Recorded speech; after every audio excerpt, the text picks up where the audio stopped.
mabi debe mama juru tonga ja jotile papa le ma alifa trolare nama nisonga ni so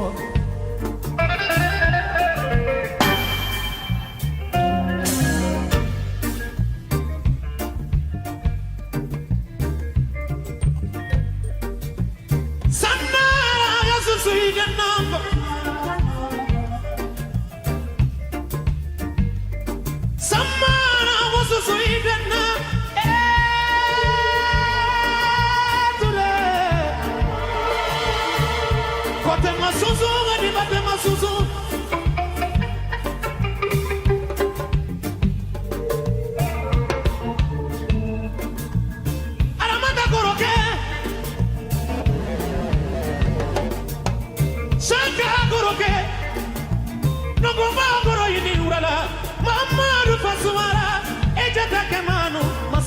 Palema, do dira papa marosiama, janne kanye da bilema, ali patro la rena ma, soga ni jugo.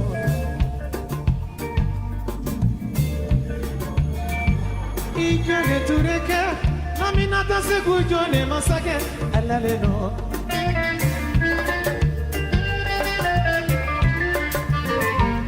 Ikere tureka, minata se kujone masake, alale no.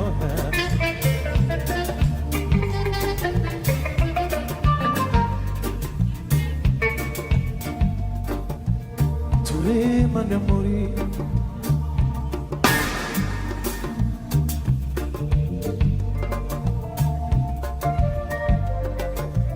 Kuma mande morir.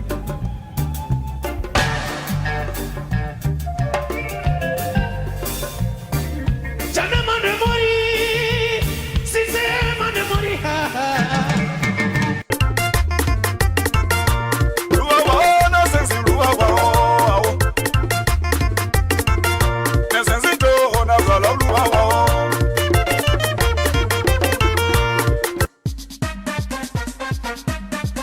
Hallelujah.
bena mama turukange jajo dile papale ma alifatro la rena ma nisonga ni duso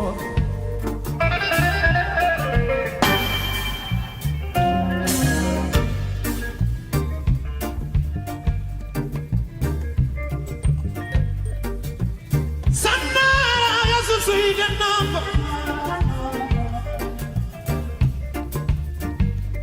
samana was susui de namba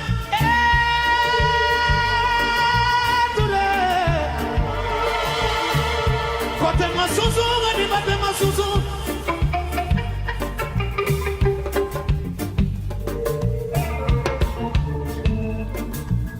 Aramata koroke, shaka koroke, nongoma koro yini urala, mama rufasumara, ejata kemano, masaya beni papalema, dodira papa marosiama, jane kanye dabilema, alipatro la rena ma. Soga ni jugo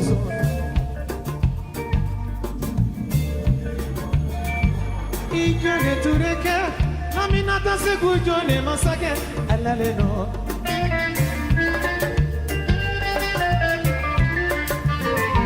Ijone tureke Minata se kujone masake Alale no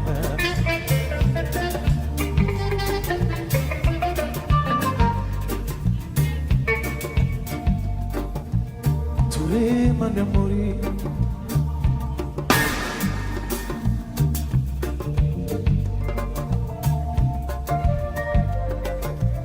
Kuma mande morir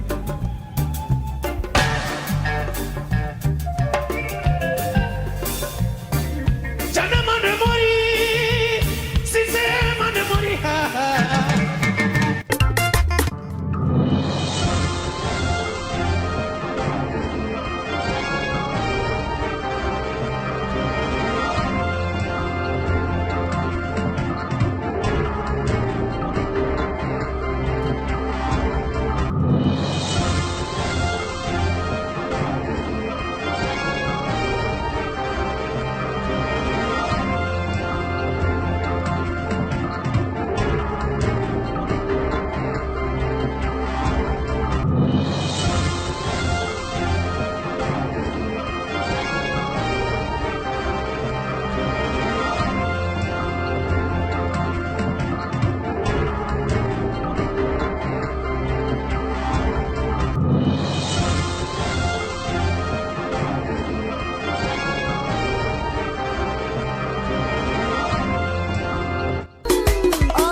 Yo,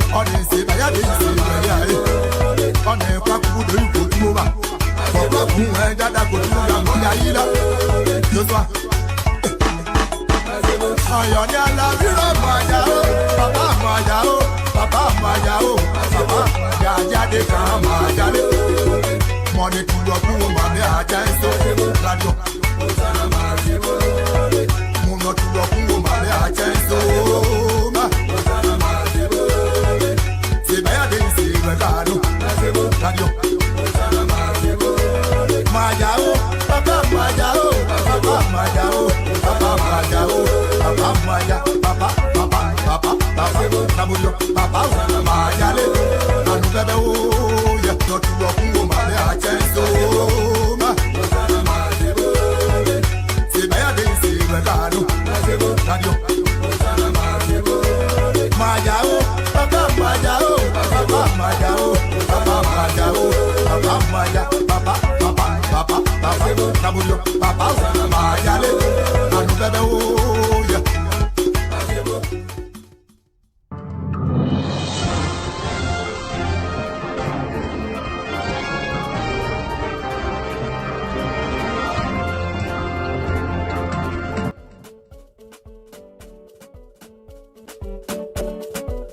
Don't disrespect me because I get on papa. You will not disrespect because you see me in the buffer. Don't disrespect me because I get on papa. You will not disrespect because I will on donga. We not build it, but we can make it happen.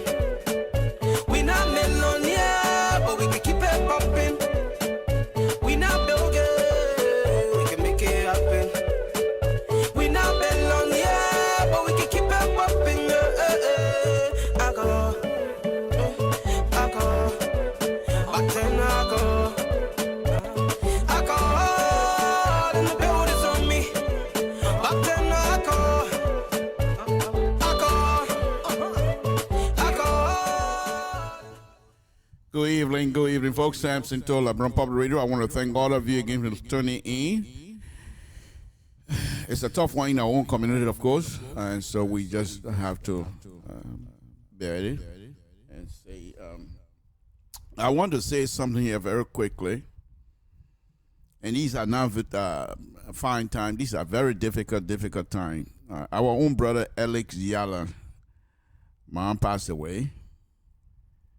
And those kinds of stuff, when you hear the news, those of us that have had these experiences and things like that, you hear the news, it just brings you back on the bad memory. Mr. Yala?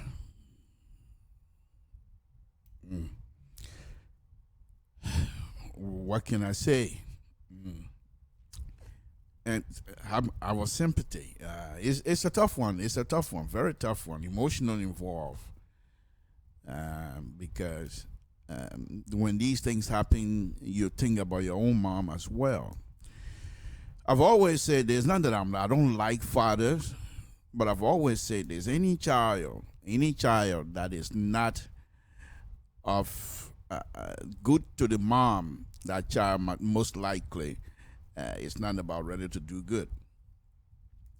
Everyone, you must be good to your mother. And let's just take for example. They can never say, "Are you Mirito's son?" No, they're not going to ask that because they know. There's no question asked. But maybe they can come, "Are you Branto's son?" Because mother, there's no way you can even think twice about it. As a result, we, especially people like me from the countryside, just think about it, people. What do we have in Liberia? Just think about it. Now, these days, yeah, you said things are difficult, but just think about the days. Back in the days when folks were being born, some of us were born, nothing. No hospital, nothing. Some of us were born on the farm. That's the suffering. And the mother, most of the time, they will go hungry. True. I mean, these are not something to say, oh, the people just making a son as they're singing a song. But true story. Mother usually will go hungry so you can eat. So for this young man to have these kinds of stuff to him, I mean, he's not the only person. It has happened to many people, but these are very, very difficult times. Alex, again, we here on LPR as well. We say, never mind. Whatever it is we can do as family, we're here. Whatever we have to do, we will. Because that's what we're here for. That's what family is for. And the reason why I'm getting a little bit emotional on this thing here as well, Alex is not just a brother to me. You touch me, you touch Alex. Any of you that watching me right now, my name on Facebook is called Toachi. You go and attack me and see what's going to come back next. That's what a brother is for. Alex, highly educated. He doesn't flunk his education. He doesn't go around, oh, I got this, I got, no. Far from it, far from it. In fact, when you talk about his education, he tell you, Mr. Toad, that's not what I wanted to hear. However, the utilization process of what he has learned has been helping the community from time to time. And so for these kinds of things to happen, it pains all of us. All of us. I never met the mom, but if you saw the picture, it looks like his mom. There's no question asked. Not only the face, I can also attest that he inside looked like his mom. Because only a mother child that has been trained well by the mother will behave the way Alex behaved from time to time. But Alex, what I have to say to you and what I've always told myself is God put you on earth to take care of your mom and a father, of course. But also, God has given you long life to do exactly what God wants you to do, and that is to be the person to bury the mother, to be the instead of the other way around. So I think she has done her job, Alex.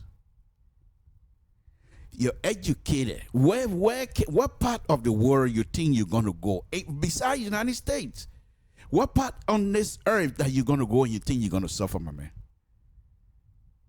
With your level of education, where in this world will you go and not be able to find what you want? The blessing that she has bestowed on you is there and it's working. I know it's hard, but that's what God says. So take heart.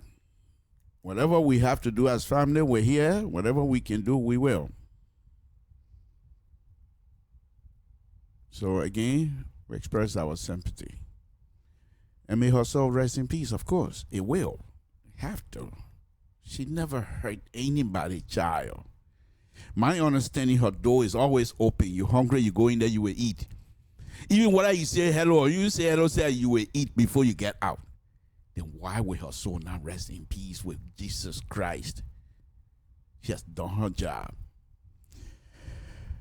So I just thought that I'd throw that out there. Alex, I have my sympathy, my brother. We're here as a family. Whatever, like I said, whatever we have to do, we will. Thank you, folks. Samson told LIBERIA Public Radio. Let's now that you see, these are the time when Samson told shine. Having sunk so deep emotionally at the bottom, now I'm going to have to lift myself and try to deal with the show that I have put up here tonight for you to watch. Now watch this, how I transition. These are things that you must have within you, compartmentalized things. You must be able to have area where you say, okay, this part, I'm going to store it there. It's not like you're going to forget it, but you compartmentalize whatever you have to do in life. Let's go. Samson Toe. Folks, again, I want to welcome all of you. We will have a beautiful show here tonight. And if you think it's Friday evening, we ask you to stay safe. And you see my journalist stuff I put on? I'm not playing around. I'm taking note. I'm taking note of who do why and what do why. That generally English I'm speaking you. I'm taking note of who do why and what do why and what do why and what does what does what. I don't care. You can say whatever you want to say. But on a very serious note, I want to welcome all of you again tonight. So thank you very much for joining us this Friday afternoon. Please stay safe. Don't drink and drive. Let us do our best to stay alive, because it's very important that we all stay together. And it's very, very, very important that we all continue to discuss issue affecting Liberia. Let me go on as usual. Let me go on. Samson Toe show, conversation with Samson Toe, and as usual, Dr. Weah, the president, our president, the president of the Republic of Liberia. The president duly elected. He didn't come through the back door. He put it near the ballot box and say, "You're my face here. You like me, you put me in there. You don't like me, you put me aside." The people say, "We love you." Bloop, they put him there. That's President Weah. Samson Toe. I love it when I do that, folks. I love it when I do that. And then at the end of the day, people come and say, "Oh, but you, the President Weah, are your friend?" I can assure you, he doesn't know who I am. We never met before. I know of him. I never met this young man before in my life. None whatsoever. You go to him right now, I can say, "You know who Samson?" He say, "Who?" He ain't know me. But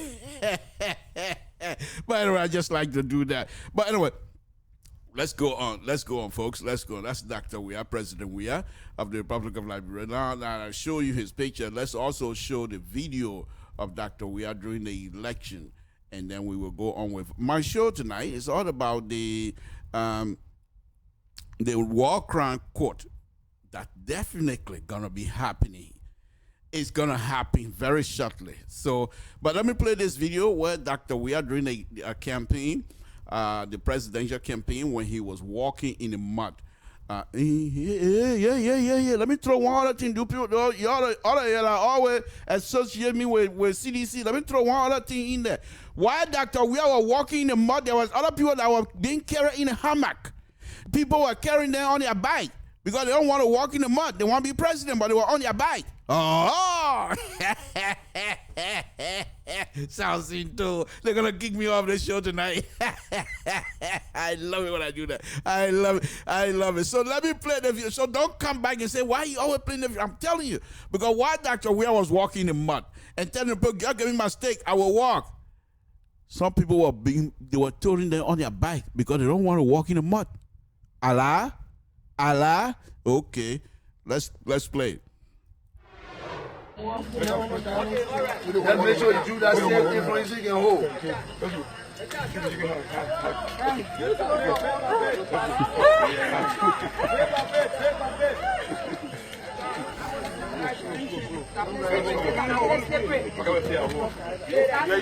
Hold the stick. I don't need shoulder roll. I need my stick.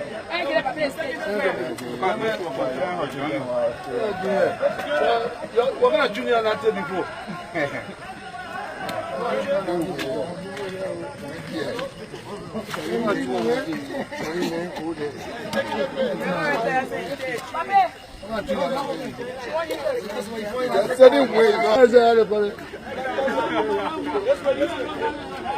No.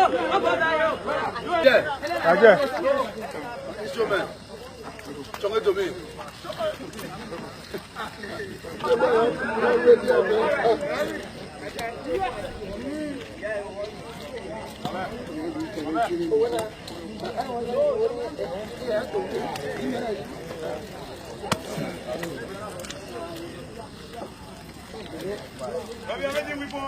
No, I beg you. I'll go.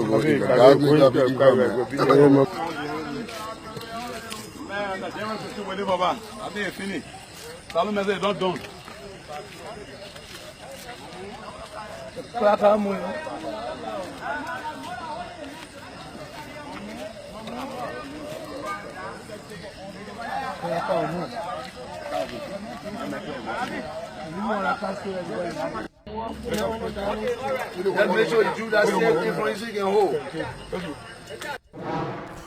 There you have it. There you have it. Samson told LIBERIA Public Radio folks, we're going to be rocking it here again tonight. Well, I have a show. I was hoping to have Bernard Gore on with me tonight, but it was when I tried to contact him, it was kind of late already.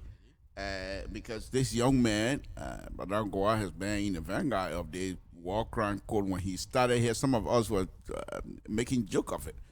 And some of us were like, how serious can this thing can happen? And the young man continued. All in all, he never at one time gave up on this, and it's becoming reality. So I thought that I tried to invite him and make me to eat crow. Because I was one of those that were not quite were on board with his topic, and I made fun of it from time to time, even on my radio show. But here we are, and I thought maybe I invite him so that I can let him know a man is a man. When you believe in something, you fight for it, you work for it, and sometimes it does come true. And here we are. It hasn't happened yet, but I know it is going to happen. And so I thought maybe I'd call Mr. Bernard Gore here tonight, but I was not able to get him. We'll do our best to bring him on. Let's go on, folks. Samson told LIBERIA Public Radio. Let's go on to the war crime issues here. The war crime court. I have another doozy here again tonight. Folks, the question I keep asking, and every time that I ask this question and go back and start reading on social media and things like that, more question comes up. Are we prepared? Are we prepared to let the law take its course in this process? Yes. Quite recently. There's an article up there. Try and look for it. I don't know exactly where I saw it yesterday. But the representative of Grand Jita County, Honorable Zoe Peno, were complaining to the Liberian people that Prince Johnson continued to go around and boast about killing his uncle. He said he already signed, Why are we talking about it now? Is this the first time Prince Johnson has boasted about killing Doe? We Crown people, we've always been peaceful. And to demonstrate that, people walk past, even Doe's son right there in Monroe, walk past Prince Johnson. Nobody complaining. But if this thing gonna happen, we have to turn it over to the law. We cannot put ourselves in the middle of it. Even though it's very painful, but we cannot put ourselves in the middle of it. Because that's exactly those who are against will be looking for. They will try to goad us. They will try to entice us. So it will be one-on-one issue. And when that happens, forget the crime code business is done. Because once we start going at it with Prince Johnson also have supporter, then we start all over. We don't want to touch that. But what Zoe Peno was saying is that Prince Johnson is in a habit, whenever this thing comes out to be discussed, instead of telling what he wants and what he doesn't want, he goes on to boast about killing President Doe, who happened to be the uncle of Zoe Peno, and Zoe Peno was complaining. And he stated, he said, well, it's not like some of us are not, capable of doing what we were supposed to do to defend our honor and things, but this is not about us. This is about the country. And since we have peace, we're going to do all we can to maintain the peace. But I ask you, are we prepared? Are we prepared? The Economic and War Crime Court is coming to Liberia. There's nothing to 3 weeks ago, I started this process because I knew the reason why I knew that this thing was not going to stop. I read an article, not from Europe or anywhere, but from Liberia. And there was a lady, old lady, they had, from time to time, they had the article that they were asked Liberian in the street, what's on your mind? And this one lady said this. The Economic and War Crime Court must come to Liberia, and I think we're ready.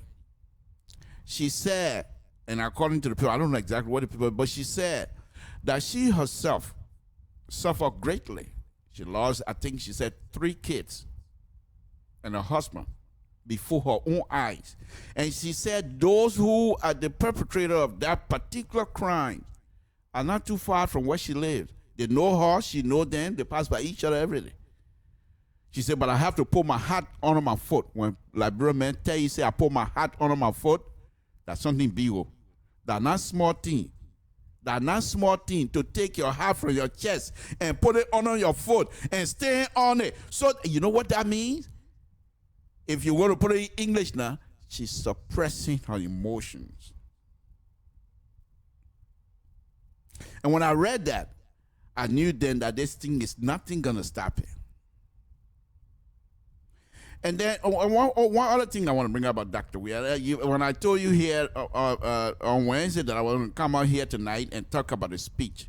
But for me, those who wrote the speech, they did so much bad work. I don't want to pile on it. So I decided I'm not going to discuss it. I'm not going to discuss it. It doesn't worth anything for me to discuss. Because Dr. Weir himself, I believe, truly recognized that speech was a flop. So I'm not going to talk about that. Let's go on. So the people in Liberia are now, when Dr. Weir brought this up on the war stage at the UN, the point was, and I believe what Dr. Weir was trying to say is that, because Dr. Weir have always insisted, he doesn't mind having that conversation, but what he wants is for us to go through the Palaver Hut. And there are those Liberians that say, no, Palaver Hut it doesn't mean anything. Because people go to Palaver Hut from there, they kill you. So it doesn't mean anything. But he wants to go through the part. And then so they decided to discuss it at the UN. Not realizing that they were giving legs to those who are for war crime court. Now the people in Liberia, you know how they interpret it now? President Weir went to America, he said the war crime court going to come. So we in support of that. How are you going to turn those people around now? It's coming. It's coming. But those of us that have these platforms and things, we have to be very careful how we discuss these issues. Because these issues are very much emotional. They are very much emotional. You can't divorce emotion from these kinds of discussion. There's no way.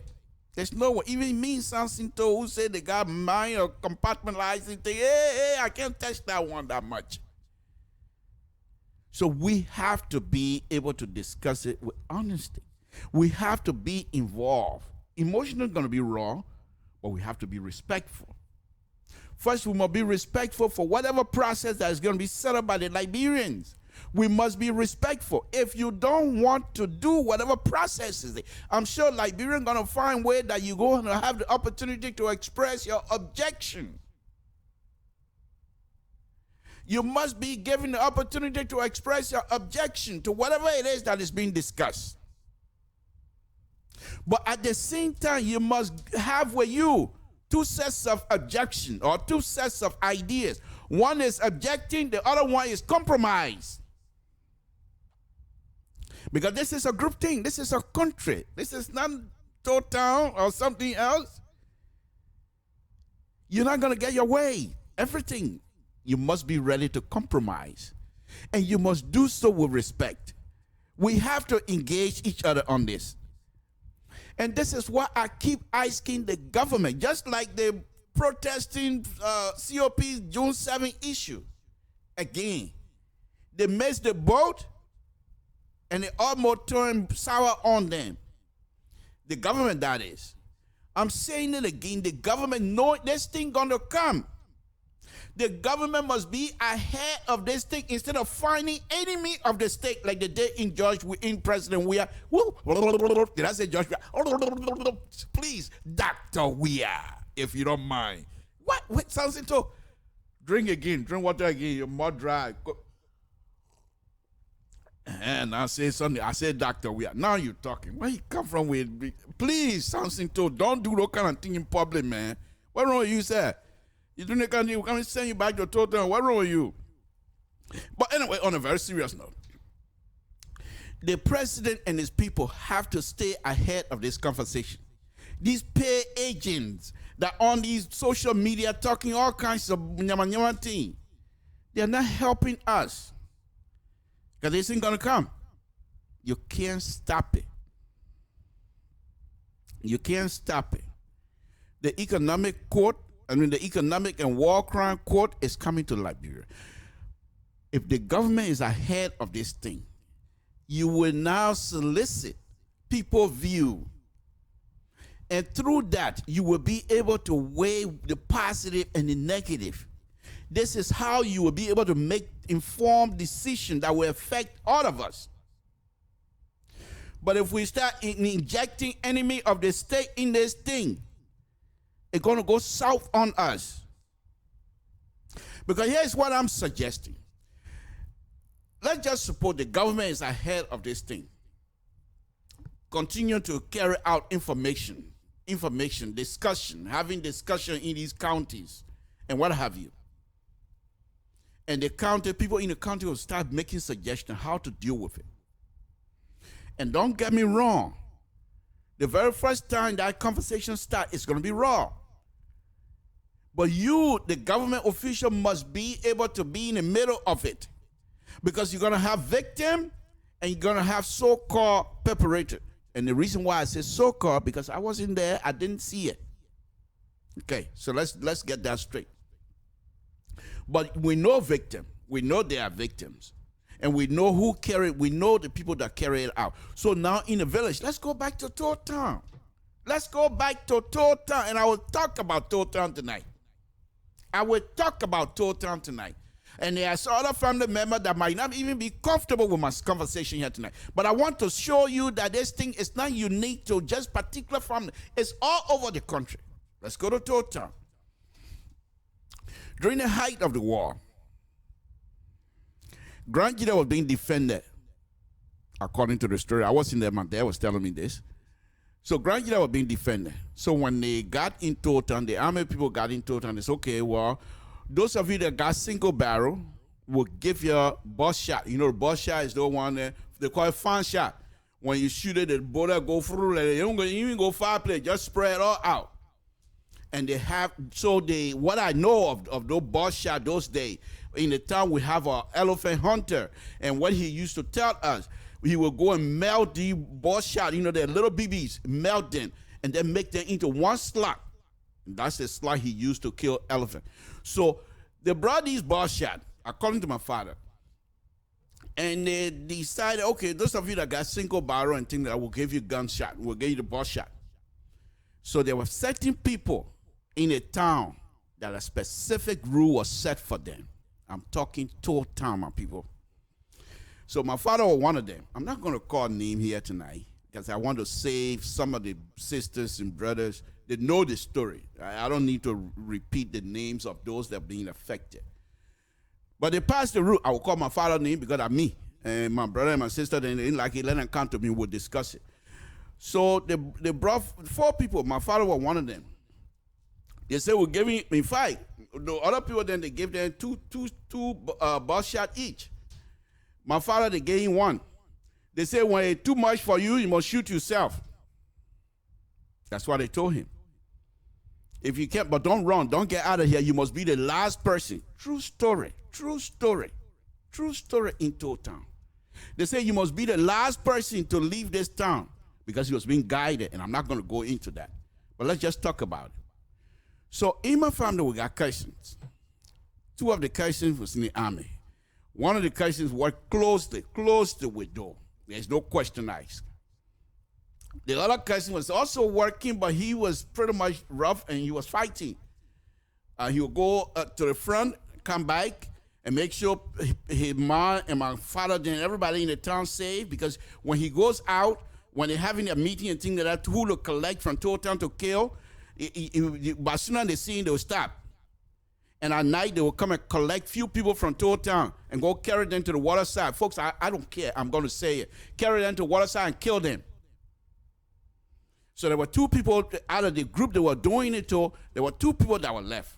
One was my father, and the other person, I'm not going to call his name. The other cousin of mine, and folks, I'm just telling you these things, how these are things that all of us, and I'm not alone. There are many, many families like that, torn apart by this war. Okay, so let's go back. So they were going, the guy heard some stories. Somebody from Nimakran, one of Nimakran, very good friend of mine, but he's stationed in Town. So he went and told my cousin.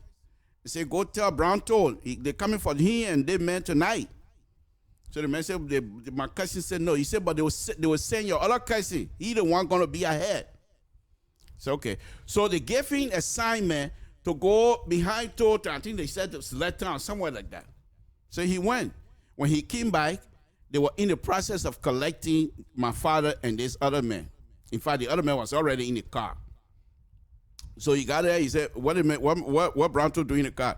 He said, oh, we're going to see if he can help us. They may help. The man are old man. What kind of help are you going to get? But the other guy that was in the car was already gone.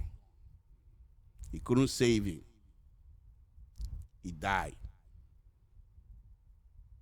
from Town.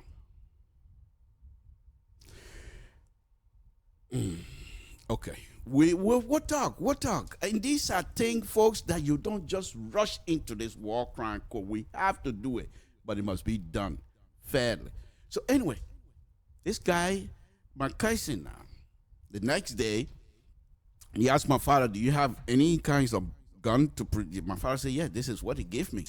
He said, only one shot. He said, yeah, it's okay. And they tell you not to leave. Say, yeah, it's okay. This is what I want you to do. He told my cousin, told my mom and my father other wives. Well, I don't say wife, I say wives. My father other wives. Self-symptom. Anyway, he told these people, he said, you go. Brown told us, don't follow. So my mom then said, but the people say, he said, I said, y'all go. They left. So he told my father, he said, okay, pack just 1 or 2 pants or whatever, because you're going to be going Ivory Coast, and when you get there, you won't have anything to wear. Just whatever you can wear. Now put it on, put the other stuff. But by that time, people were leaving by drove, walking towards B.I. Chiefdom. I mean, B.I. Tower. So anyway, the people say, oh, Brownto, not supposed to leave. Say, oh, Brownto, I said, let's go. So my father, fearing that the other people might want to kill him, there was another guy, but he's not from Town, but he was the army person assigned in Town. He was assigned that if Brownto, the next day, if Brownto was not dead, this guy should just go ahead and shoot. So my cousin said he saw this guy because he already knew this guy was coming. So he saw him coming, so he cracked his gun, clack, clack, just like that. And the guy came, he said, where you coming for? Stay right where you are up the hill there. Don't come anything. You pass this street, you're dead. Guy said, I want to see you. He said, I don't care. Brownto don't want to see anybody. So the guy went back. So when my cousin found out what was happening, he told my father, you have to leave. My sister in Ohio, she bought a beautiful, beautiful dresser for my father. So my father said, I'm not going to leave without the dresser. My daughter bought the dresser for me. I need to carry the dresser. So my cousin said, how you carry the dresser? Okay, pull it outside, I will help you. So they pull the dresser outside. The guy took his M16 and sprayed the dresser, broke it all apart, said, now take it. That's how my father was able to leave in Town. There are other stories which are very, very, very dramatic than what I just told you, all over Liberia. All over Liberia. Family members were accused of killing other family members all over Liberia. And up to this point, the men that they killed, the men got children. When I went back 1990, when I went home, the army men who they have sent, I went my father, they were all living in Tow, and told that my grandmother town. So everybody knew who I was there. I grew up in Tow and Basso Bleach, so they knew me. And as soon as I called few of my friends from Africa. I said, we're gonna flog this man tonight. Got the story. I ain't good. So I went. I contacted the guy. I said, I want to talk to you. I've already collected my friends to flog him. So my father heard that. Somebody went and said, oh, something to come and flog Morris. Oh, I call it Nina. Anyway. My father came. He said, for what reason? I explained it. He said, but look at me. I'm alive. That one you coming for somebody else? Man, let him go, man. I said, okay. My father talked. I left it alone. But the point here is this. This is into town. There are other towns, even in Grand Jide, that things went south on us. The war crime, the economic and war crime court are going to be coming to Liberia. Liberians have to be very careful, because you can't open a Pandora box and say you want to close it again. If you open it, we must do it well, because victims need to be able to have some sort of silence. In other words, they must be able to have a mindset to say, yes, somebody is paying for this. I just told you about almost open comment about Prince Johnson. And I also told you there was another guy a week or so ago that was being accused of killing people. But this person is serving government now. So the other people saying, why are you bringing this up? This man fought for you to live. He said, yeah, but he committed some crimes. Say, yeah, but because of that you live. The man who is your perpetrator, he's also a hero to other people. The man who you are accusing, who you wish or hope to be able to come to the tribunal, he's also a hero for certain people. How do you square those things? Oh, you're going to say this person, I don't care about the feeling for the other people. I want to be satisfied. And those who consider him as hero, what happened to their feelings? This is deeper. But if the government stay ahead of this thing, first of all, do an information gathering process where people will come and express. In fact, if the government, I truly believe that if the government would stay ahead of this thing and do it well, you might not even need the war crime court. Because by the time the whole conversation is over, Liberian will recognize who did what. He say, okay, you'll forget it. And this is why Madam Ellen Johnson Sirleaf screwed all of us. Excuse my language. Because when the TRC started, she was supposed to be the mother for all of us. And I've always stated this. When the TRC started, the ice girl, you know what she said? Wait for my book. My participation in the war, what was my responsibility? Y'all wait for my book. Y'all read it in my book. People die. And he said they're going to read it in your book. So when people like Prince Johnson then find out, they want thing, okay, y'all read it too. And things start going downhill from there. But if that woman, the president, former president, if she comes out and said, look, Liberians, I want you to understand, we all suffer. This war affected all of us. Perhaps this is not what we had in mind. We didn't know that it was going to turn out like this. I'm sorry. You want to tell me Liberians do not have within them to forgive somebody? I'll give you an example. And this is funny, but that's true story. So we come from football playing, Town. My cousin, I'm not going to call his name. But anyway, there were two of us. My other cousin, myself. My other cousin still alive. The other one dead now. So the one that died now, he died in America. See, he didn't die in the war. But anyway, his other cousin, she's here in America and she cook. and she put red oil. She cooked the red oil with I call it that slippery thing, man. Flour sauce. Samson told you need to go back to Tota. What you my slippery thing? You're killing me. You don't know flour sauce? No, I know. It just skipped my mind. You been eating hamburger. Look how your stomach is a little Burger King. No, I'm just kidding. I'm just kidding, folks. But she cooked the flour sauce, red oil. She put on the back on the half dryer where they put the food. So she told the guy have food over. So we heard it, and two of us, my cousin and myself, we follow him. And when we follow him, he looked at it, he said, "Where are you going?" We said, "He said, anybody come across our line, will whoop you up," because he was older than us. So we followed him, and because we wanted to eat the rice too. So he picked the rice up and look at it. And the bowl, when the red stuff, he said, "Yes." And you wear your thing up because those days when you eating, you call it name. Upon you writing his name, So he said, "Nobody eating this."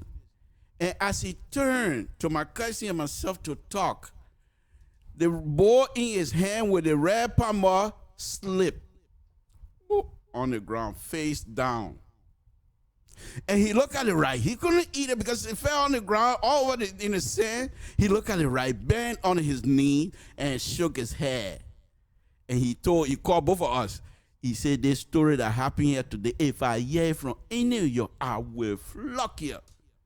We never talked about it for a very long time until we met here in the United States. But the point that I'm trying to make is this.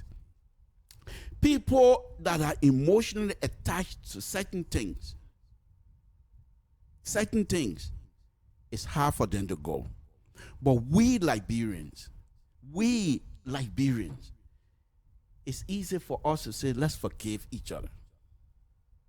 So this war crime thing here might not even happen the way you think. Because if these people that you think that are responsible, if they come out and be truthful to the Liberian people, let's just take Prince Johnson, for example, because we all know we know most of the things he did, because he did those things publicly.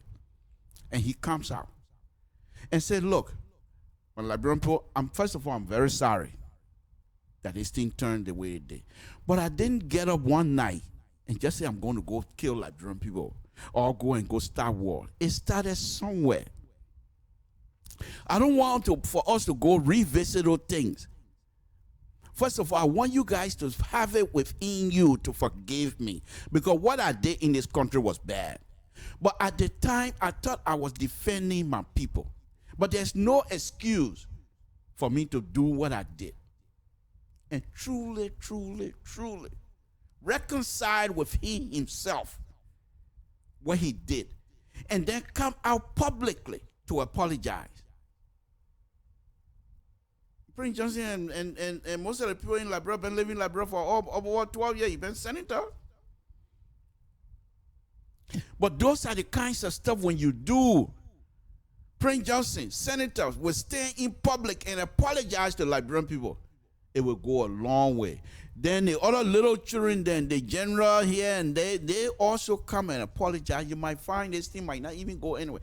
But if you insist that as the president, if you insist that I want this thing to only happen Palava House, you're not going to do anything. You just cover it up, and it's going to come right back up.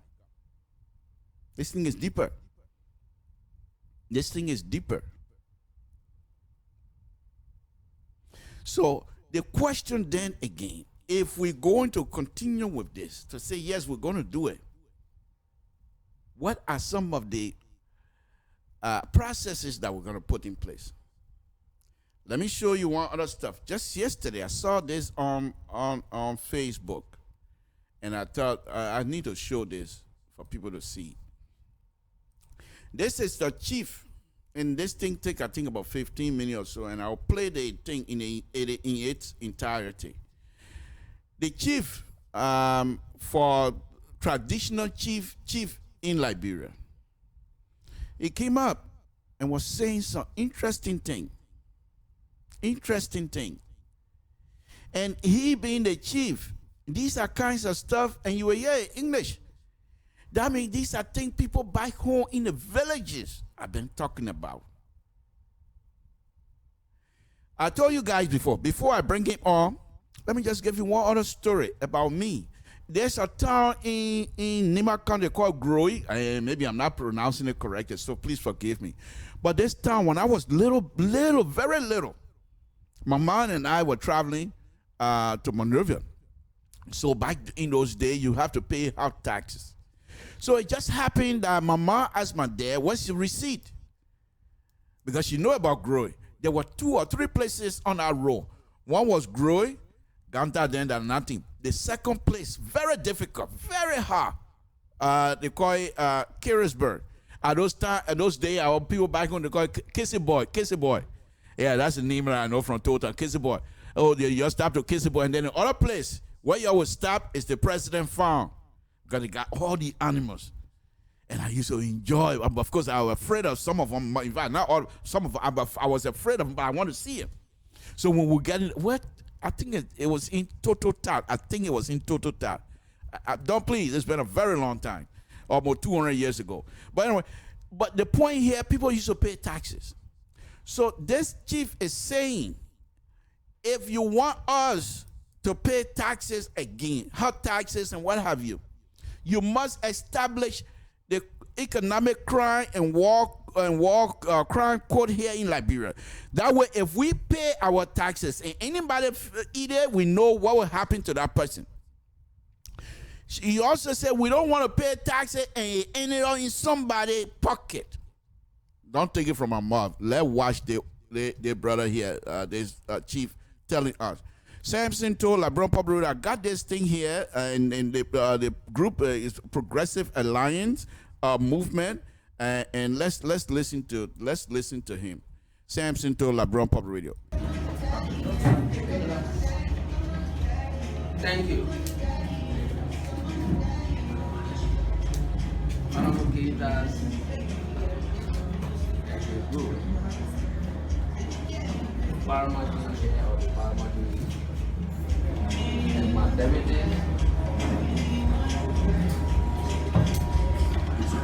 and the room, and the speaker of the National Council Chief,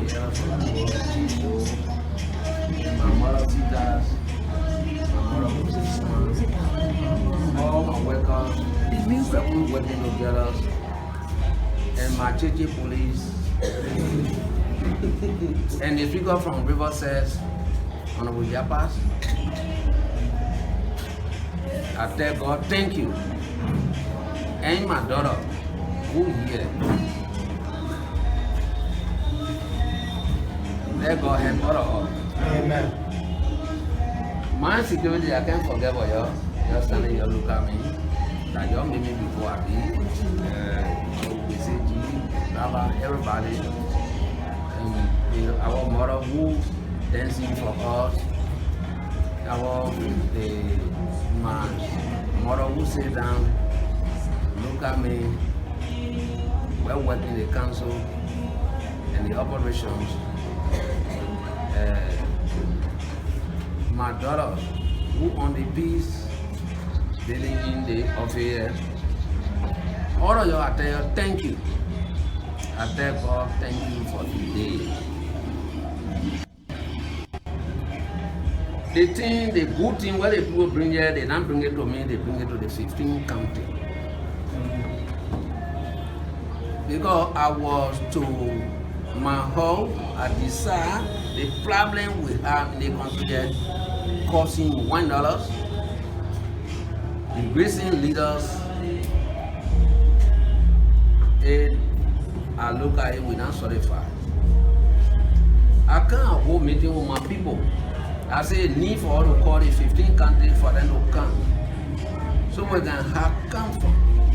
In the conference, we can wreck the government in the country because we know the people what they're crying for. And my people agree. The people who made a conference success that day are telling thank you too. The 15 countries come, they represent it here. When God found that, we call a meeting. But God loves the people. When God wants something to happen, it will happen. My sister then, my mother then, they said the meeting you call, how we do it? Some of them come back again, they say, don't worry, God will answer your prayer. So our people come, they bring in down work, 450 people, traditional people here. 3 weeks, no confusion. They laughing, food there, not there, they going. But some people help us. Government help us. Government people send 2 cows and some rice, some lapa to our mother then. After the program, the decision the people can weigh a NAMA decision in the 15 country decision. That the 15 country decide, they say the country, the way we look at the country, the law in the country too much. Starting from way back time to go all the way. LIBERIA just go for job. John Brown can't eat. Peter can't eat. They go. Honest. And nobody can talk. That's why you see 13 people want to be government officials. They're not fighting for nobody. They government job over talking. Everybody in the country we can occupy that place. But some people need it because for them to solve their problem. Their and their family problem. Money eating, money going. Work in the country, work for it. More people die. I say, I don't know you, my time point down. But we the indigenous people, we're quick to forget. Our people meet, they decide, they say, where can Britain law in the control in the country here? We got to sit to it for wars, crime code to come. That decision from me, I approve. Because the job are doing it with the people. Where my people say that they want I go by. My people decide the 15 countries will defy them. 400 people. Some going the other group, all of them they report from there that they report we on today. Government of LIBERIA, don't look at me to be Buku man. Look at me that how we will make the indigenous people make for the country will be good. Because from saying that Papa, some of the people, they tie their face, they don't want to look at us, they don't want to do anything. But they must know that if, when War Crime Code and Economic Code sit down in LIBERIA, LIBERIA will be in peace. They must know that if, when they code now sit down, LIBERIA will not get help. So when you know, you love LIBERIA, you work in LIBERIA, you representative, you senator. After the 43 senator who now representative who now sign the paper, for the 3 representatives now sign our War Crime Code paper, I tell them thank you. They care for their people. They care for the country. So the people calling on radio that one day it not good. But if you forget anything you do here, you gotta get punished. Then John Brown will not do it tomorrow. So on behalf of my people, the indigenous people in the 15 countries, the message will go to them. I tell you, thank you. Your desire, your thing, your plan, your thing, your sign. You say I'm going to approve. Some groups look at it that the right decision you're to. That's why today they can't honor me. My 15 country chairman, coordinator, everybody who listen to me, my mother then here, they certificate now for me, for my people. LIBERIA people must know today. They must understand. Don't look for me. Don't look at me. Look at the indigenous people in the country, the 15 countries. When the people in the country, when they know that they come from whom they got father, when they listen to our advice, the country will survive. Because people all over in the country here, they don't want you to kill somebody's man and his brother and his sister. Then you start boasting, you start jumping up and down. They now represent the country. Therefore, we are the indigenous people. We all we put together. We say from today, this, we make our petition. We give it to the president. We say we need a War Crime Code and Economic Code. Those time, those see that. Some few people together, they say to pay time and correct. We got money, we got resources, we got iron ore, we got diamond, we got gold, and pay the country. So nobody will pay tax again.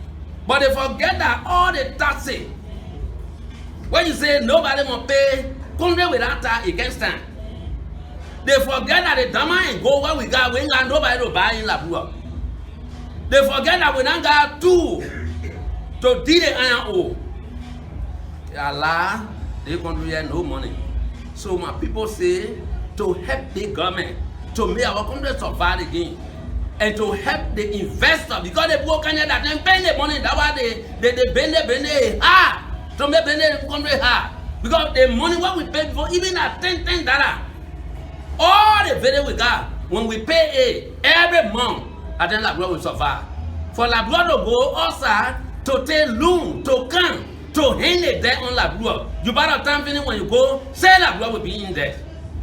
And we say again, my people say, they tell the American people, thank you for them to use the part of taxpayer money to be helping us in the country. We won't want to pay tax with dancing. That the part of people taxpayer money they helping us in the country. It's not supposed to be like that. We say we agree to pay tax back. The tax we want to pay when they work, now make code, that code is set down. Today I get the instruction that they go check our horses. Because then we get guarantee now that our money pay, we're not going somebody pocket. Even after the president thank you, I hear a ESP in America, they say my people willing to pay tax. Our documents on there, you know what I'm saying? But the other one there that the one we got to decide. Because you know what I'm on there, they say my people have meeting, they feel they agree for us to pay tax. Mr. President, we tell you thank you. For you to go carry a message to America to get your speech, you say my people agree to pay tax, and the thing you say there, we're beyond you, they're beyond you. But the economic code will come, the work rank code will come to protect our taxpayer money. Because most of money now go in the country they beyond repair. I'm sorry today I come here, I saw some women there to GSC. They send it there. They say they now work in the hospital, they can't pay. We now know what will happen today, the woman there who got better. What will be the organ today? People all of us who making one more thing for tomorrow, don't think for today. Don't think, hey, when you succeed, you got money, John Brown get it, then what about John Brown? When you not hungry before, when somebody hungry, you not know. Let me make it clear. You not seeing hunger. Hunger not catch you before. You not suffer before. When somebody suffering, you will not know. You feel that everything alright. On behalf of my council achieving help for LIBERIA, my people, I tell you thank you. We will see your certificate at the message we go to my 15 country. My city police, I tell you thank you. My team, I tell you thank you. Thank you. Let God bless you.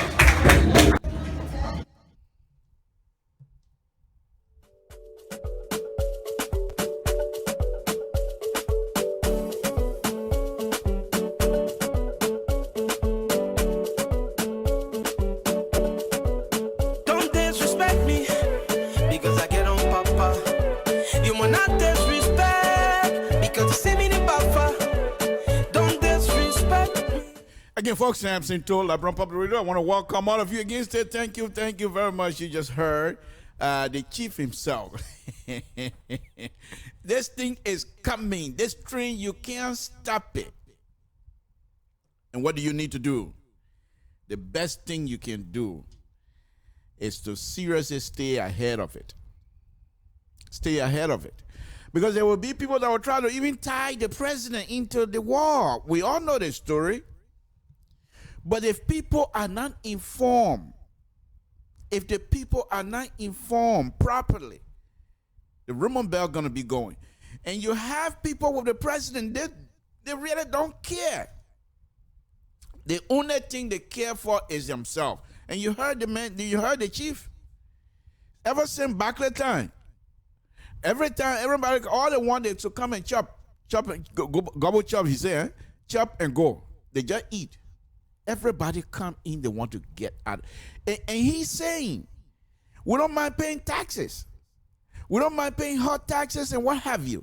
And listen to, you see, this is why the indigenous Liberians, we were there before they came. We were there and we were surviving. But you heard what he said. He said everybody in the country, every house in the country, even if that $10 they're paying, if you have responsible people in the government, Liberia will not suffer. So he's saying bring the economic and war crime court, because then if we pay the taxes, we know it's not going to go in somebody's pocket. We know if anybody eat it, we know what will happen to them. Folks, these are kinds of stuff, and I hope this president need to get out of, first of all, get rid of, what's his name, Tue. Tue is not helping. Seriously. Look at this chief. If the president can show to the Liberian people that he has people who are responsible and transparent, you ask, no fool in Liberia. Yeah, man, he know very well, know the place is high. But guess what he say? He say, I'm not finished telling all my people, 15 county people will pay. If you want $10, they will pay. So these are kinds of things that, folks, we just have to make sure we find leaders that will be able to do good for us. You hear what he's saying? Like, brother, you go and borrow the money in your account, then by the time you die, we stay in debt.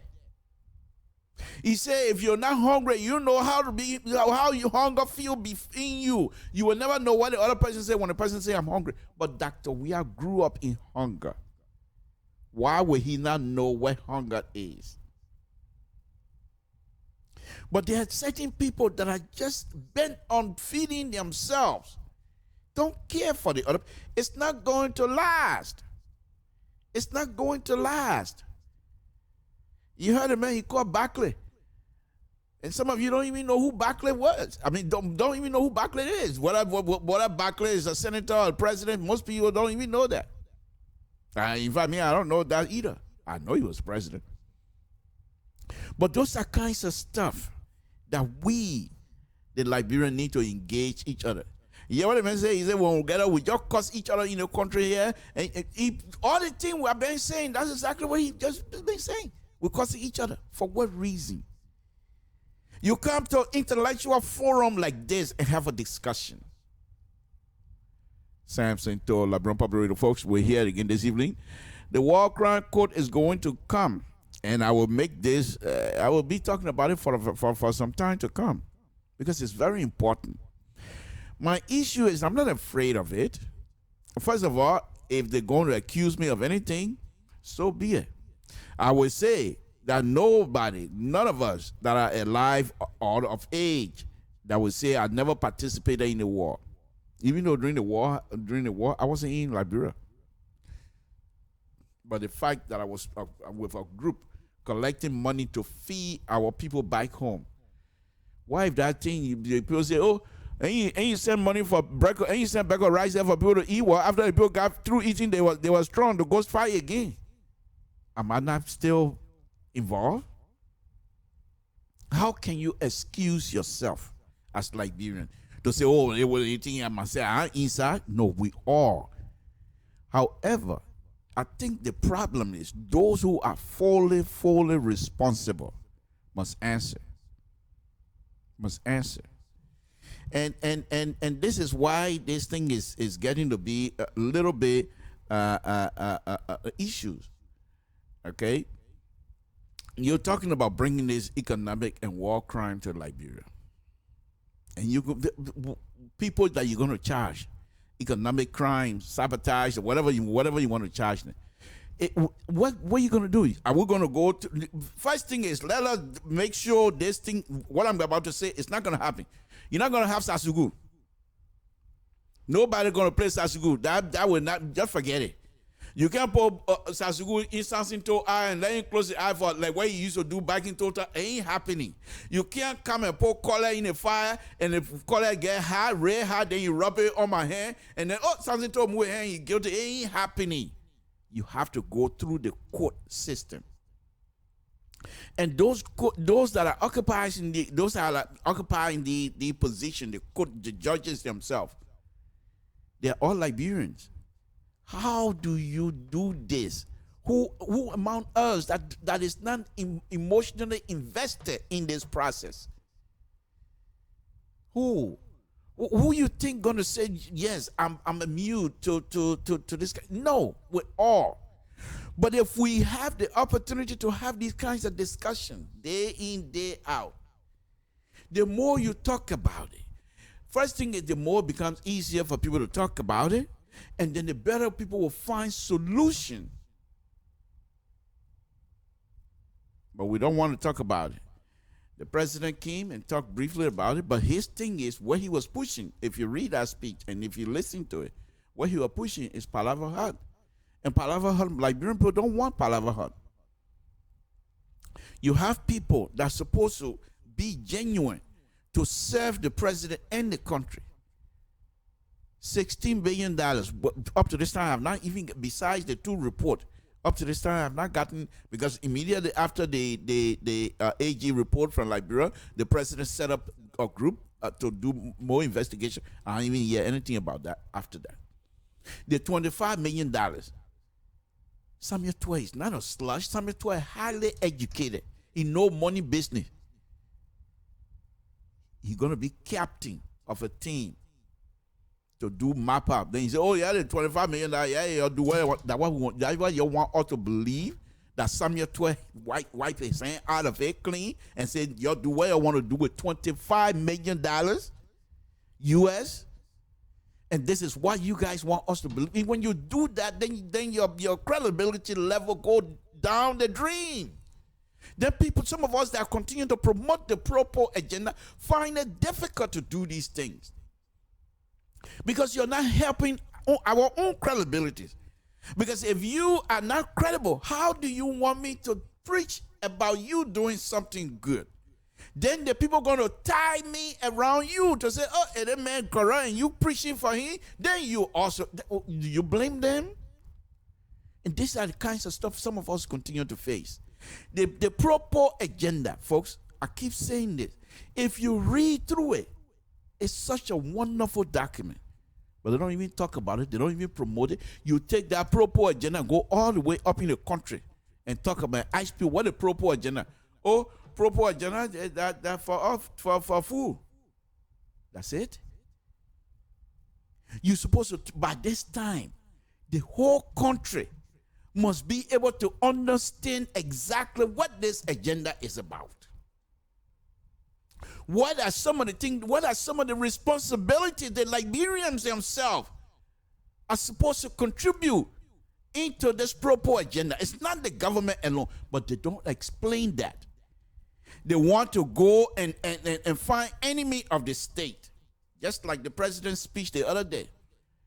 After he finished telling us that the country is safe under him, that the people, politicians have a free will to express themselves freely, no political article prisoner. That on the other hand, he said, but however, there are people who trying to foment problem in our country. You only do the clandestine thing if you don't have means to express yourself. But yeah, I am. Who people curse the president all the time? That people hide. You want to tell me Yeka Koluba then will hide themselves at this stage to come through? Why will you make that statement? Somebody wrote that speech and put it in there. And wrote that and put it in there, which is nonsense. Because the president would have used that stage. I said I wasn't going to touch it, but I'll just do a little bit. The president could have used that stage and toot his horn, folks. Just yesterday, and I'm not going to play that, but just yesterday I was watching another video. Darius Dillon in the hall of the Capitol condemning some of the action of the government. The fact that the government budget set aside $1 million for Claire Weir, it wasn't too pleasing for him. Freedom to express yourself under Dr. Weir. Those are the kinds of stuff I was hoping the president would stay in public over there in the UN, in the hall of the UN, and show these things as an example. Look what we're doing. Can you imagine if the international community with this kinds of development, with this kinds of freedom under my leadership. Can you imagine if the international community decide to truly help us as we bear ice king? Can you imagine what will happen? We don't have money right now. People are suffering, but look at the amount of people. Look at the protest that just came against me the last time. And I welcome the protest. In fact, I'm learning from that protest. That's how you talk. And people look at you and say, yes, they may mean something. But you have the scandal, I call them. They come out because they want food, they want money. You have them writing all kinds of junk and giving it to you. That is so intellectually dishonest. As far as I'm concerned, these people, they're not, it's unbelievable. Unbelievable. That for you to utilize this young man's popularity in Liberia for your own personal gain, it can't last. You will pay. People will come after you, not necessarily with violence. But especially the economic crime code, the people talking about when it comes, some of you will be called. Not necessarily today because you're serving in the government. But eventually this thing going to take root. And Liberians going to utilize this system to make sure some of you come and answer questions. You have no place to escape. You're not going to be like Benjamin Yete. You're not going nowhere. You go anywhere, they will come after you and will bring you right back in Liberia. So for you guys to sit there and feel, because some people are saying, oh, the man can't eat no boat. And so because you know boat, that's why you're going to put that quarantine there? This is ridiculous. By the way, I'm not going to touch that, I said. So let's move on. Let's move on. I'm getting ready to open the line here very shortly. Let's move on. The reason I'm continuing to do this economic crime, economic and war crime court issues, because I know it's coming. There's no question I ask. It's going to come. But look at it. Most of the people that are in the heart of power right now, most of them participated in the war, and they are well recognized by Liberians. Some of them are fully responsible for the death of so many Liberians. How do we deal with it? They are there. They're going to make the law. They are there serving in government. What are you going to do? Okay, so these people, you identify them. Where you keep them? Are they going to be in jail while the process is ongoing? Or you're gonna put ankle bracelet on their foot so they don't leave country? Or you're gonna have the international community putting a travel ban on them? What are the processes you guys getting ready to do? And this, the government of the Republic of Liberia, if you take this and be center stage, you will find out that you will be in total control or have this thing proceed from here on. But if you sit back and let the opposition use it as a means of trying to cajole you, whatever you want to call it, then you have issues because because the international community is in favor of it. In fact, the old man said here that most people that want to come to invest in Liberia, it's difficult for them. But you call it business. It's difficult for them because things are not right. So how do you deal with it? How do you deal with it? I'm not saying that I have the answer. But we have to get involved with this kinds of stuff with an open mind. Don't come in this process with a conceived notion that somebody is already guilty. I have my show on Wednesday, and a gentleman called and said, you know, the president always taking $60,000 going to Ghana anytime he wants. And I said, whoa, don't say the kind of thing. We don't have. You know what he said? I'm trying to make you understand that here on this platform, we don't have no proof of this thing. We can't mention that. You can speculate, but you don't have to say this is presented as though it's true when we don't have no facts to speak to that. You know what I mean? Say, he said, I don't care about your intellectual stuff. We elected a man. We want to know when you come from the bathroom, you want to tell us that you come from the bathroom. When you go into the bathroom, you want to tell us that you go into the bathroom. These are the kind of people how are you going to deal with it? But these are Liberians as well. Those people must be able to be brought on board to say that this is who I am. Only transparency will make these people with all these rumors, because nobody have seen Dr. We are going to the bank, get money from there, and go use it somewhere else. No one will tell me that I have seen it. All of these things are based on speculations and rumors and what have you. But the fact that nobody's there to defend it, or nobody's there to step ahead of it, you're not helping this president. All you do is find the enemy of the state. Enemy of the state. You find enemy of the state, you can even make something to enemy of the state as well. But we're not moving anywhere. So let me go ahead and open the line, folks. Samson told LIBERIA Public Radio, if you want to give me a call, let us, I hope, Mr. So, the LPR chief himself, Mr. So, if you're there, please pin my number if you can. I know you're busy. Mr. Nathaniel Cripo, if you're listening as well, please pin my number if you can. Let me put the number up here. I'll put it up. I'll put it on the board here. It's going to go by here very shortly, but let me put it up here first. 916, if you want to write it, fine. 533-2048. Oops, 48 or 4748 Samson Toe. Okay. All right, that's my number right there. Give me a call. But before you do that, just give me 5 minutes, and because I have to clear out of the Facebook here and connect my system to the phone so that I'll be able to hear you.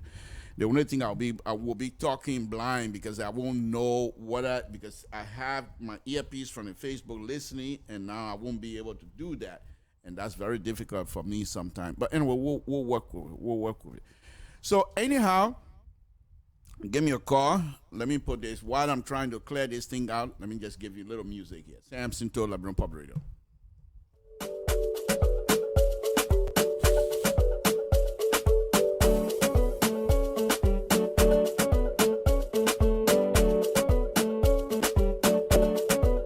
Don't disrespect me because I get on papa.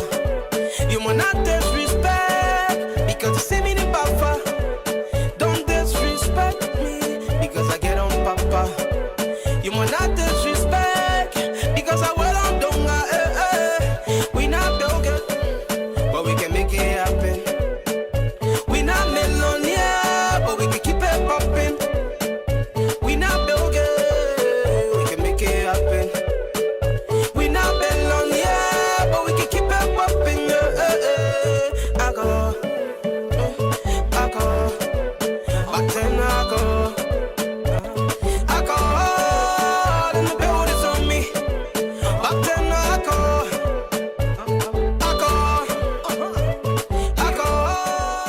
and the build is on me. All right, folks, Samson told LIBERIA Public, give me a call, 916-533-2048. That's the number right there now. Hopefully you'll be able to see it. It's important that we have these kinds of conversations. They're very important to all of us. Nobody is more Liberian than the other. They don't let anybody fool you.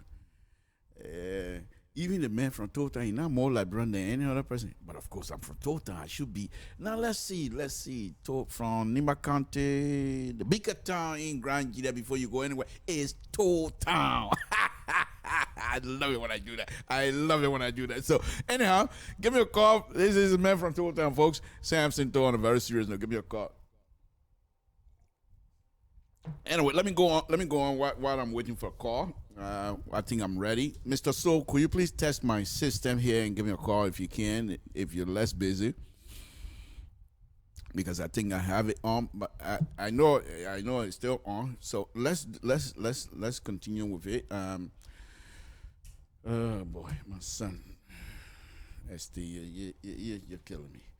By the way, let me go on. So the point again tonight, folks, this is just the place too far for me to see. The point here, it all over again, it's not to cast blame on a particular group or particular person, but folks, it's very important. that will be genuine with each other, that will be sincere with each other. Because that's the only way you'll be able to survive in this world. You can't do these things. You can't come out across as though somebody who is not sincere and somebody who's not quite ready to be truthful. The truth has a way of winning sometimes. You can be in deep trouble.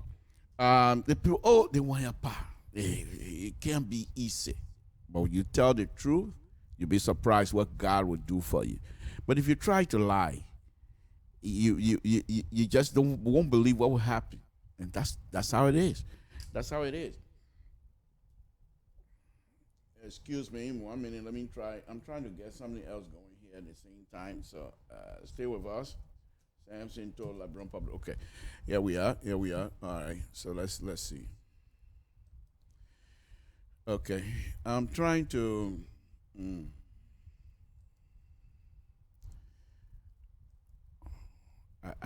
I'm just right now blind like anything else. I can't see myself on the other monitor, so I'll just continue. But anyway, folks, Samson told LIBERIA Public, as I was saying, let me go back into this tax this chief talked about here a few minutes ago. The tax issue in Liberia, some of us, they have a very sore spot when it comes to the $10 house taxes that this man was talking about. I keep telling you guys I'm from Toll Town. Every time I come, I'm from Toll Town, I'm from Toll Town. Of course, I am from Toll Town. But here's the issue with that little town. It's not little, it's big. Just as big as New York. Toll Town is big as New York. Okay, in my mind. Why not? Why can't I believe that? Why would you say no? I say in my mind. I don't say in yours, in my mind.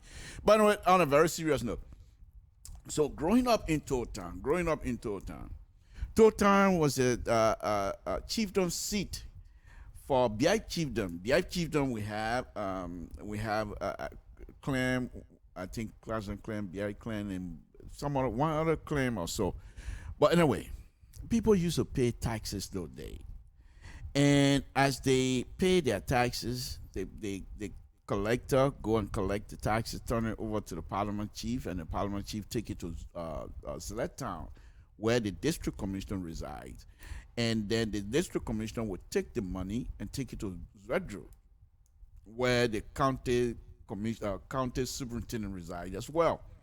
So then after that, what happened to the money? Most people don't know, but we believe that the money will be going to Monrovia to we party.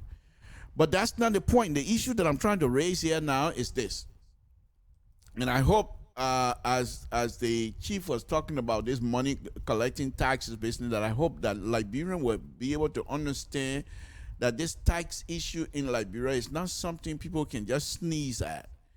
These are very sore situations. In fact, I believe it was the same tax issue that caused, according to rumors or according to some other stuff, that caused Southern War. Okay. Oh, excuse me. Oh, man. Well, why not? Only on Samson Toll show where he sneezed in public. So what? Hey, you may invite me by the Toll Town. Then you do me a favor anyway. Anyhow.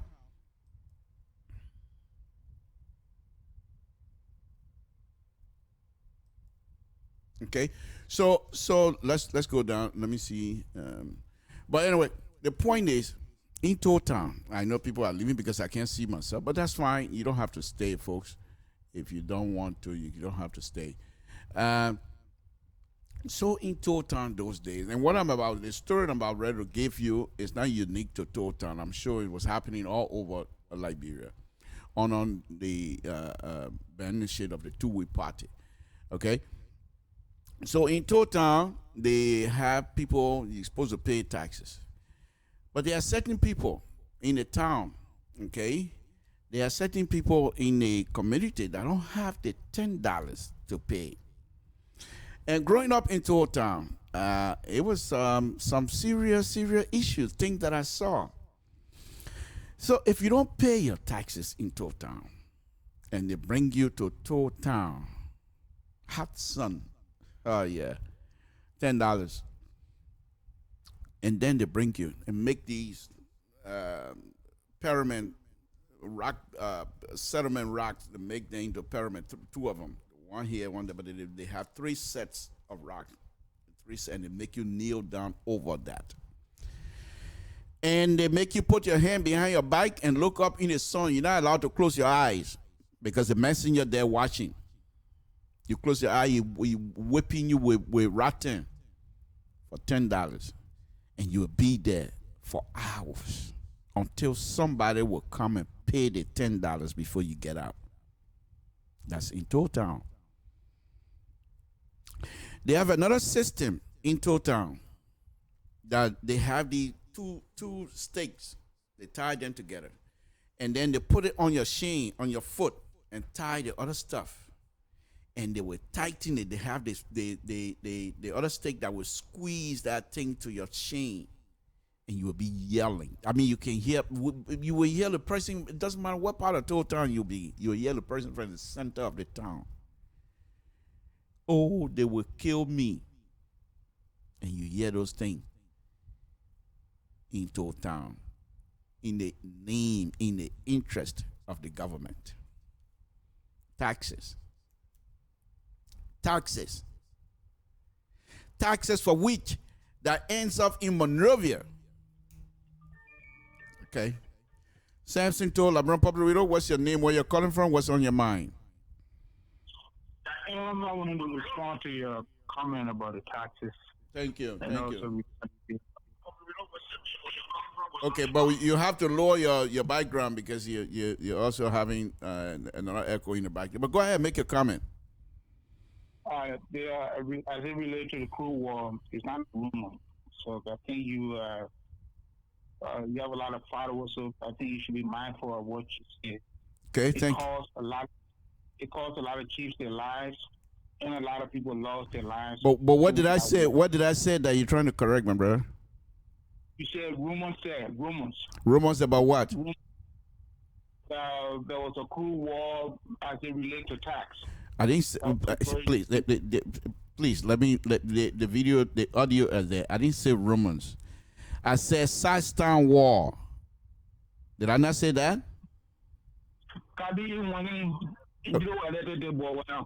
Okay, go ahead. Okay, but in one word, then start through that and back around rumors. Say rumors, you didn't see it? Okay, I understand what you're saying. Okay, all right, go ahead. You want to speak crew? I speak crown, so we're even up. Go ahead, my man.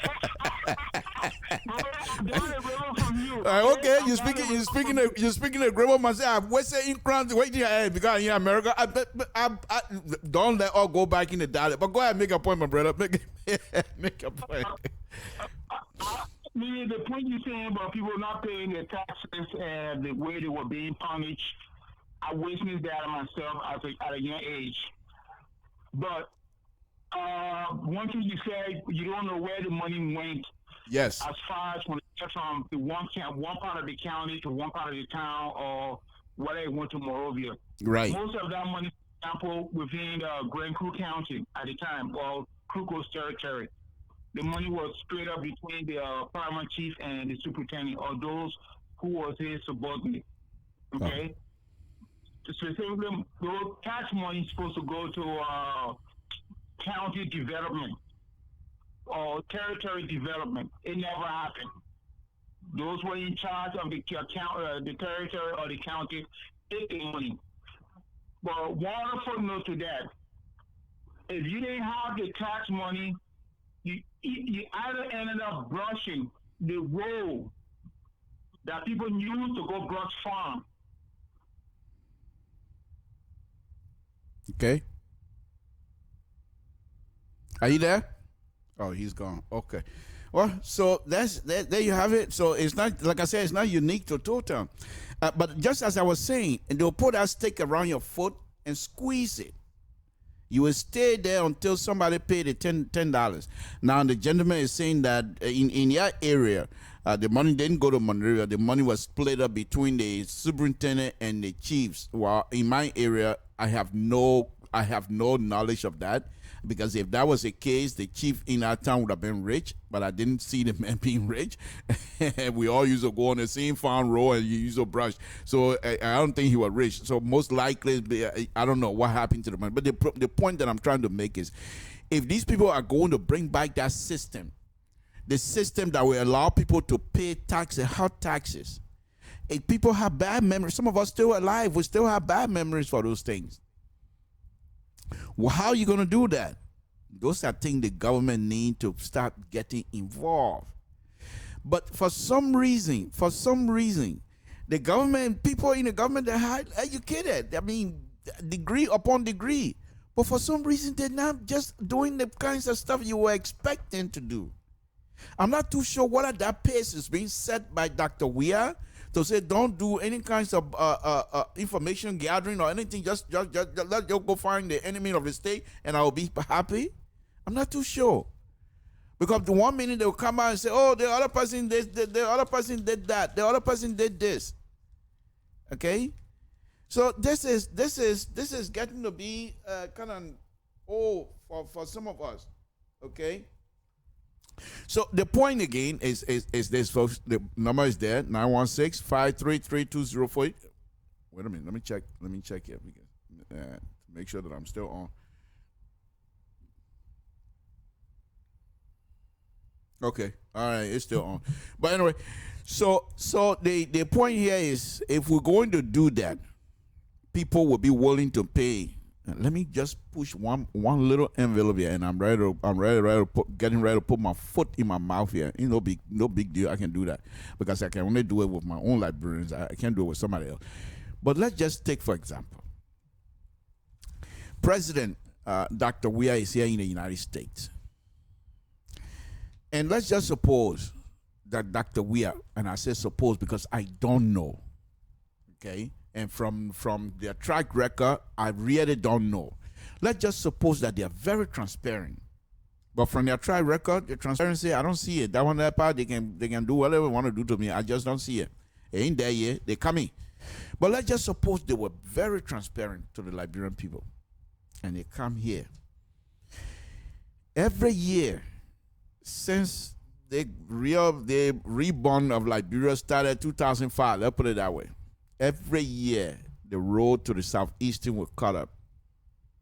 You think if this government were to show themselves that they're very transparent, they're able to handle, if they come here and they say citizen from Grand Gide, citizen from half of Nima County, citizen from River G, citizen from Maryland, citizen from Sino, we want each of you to pay $100 every month within the next 6 months.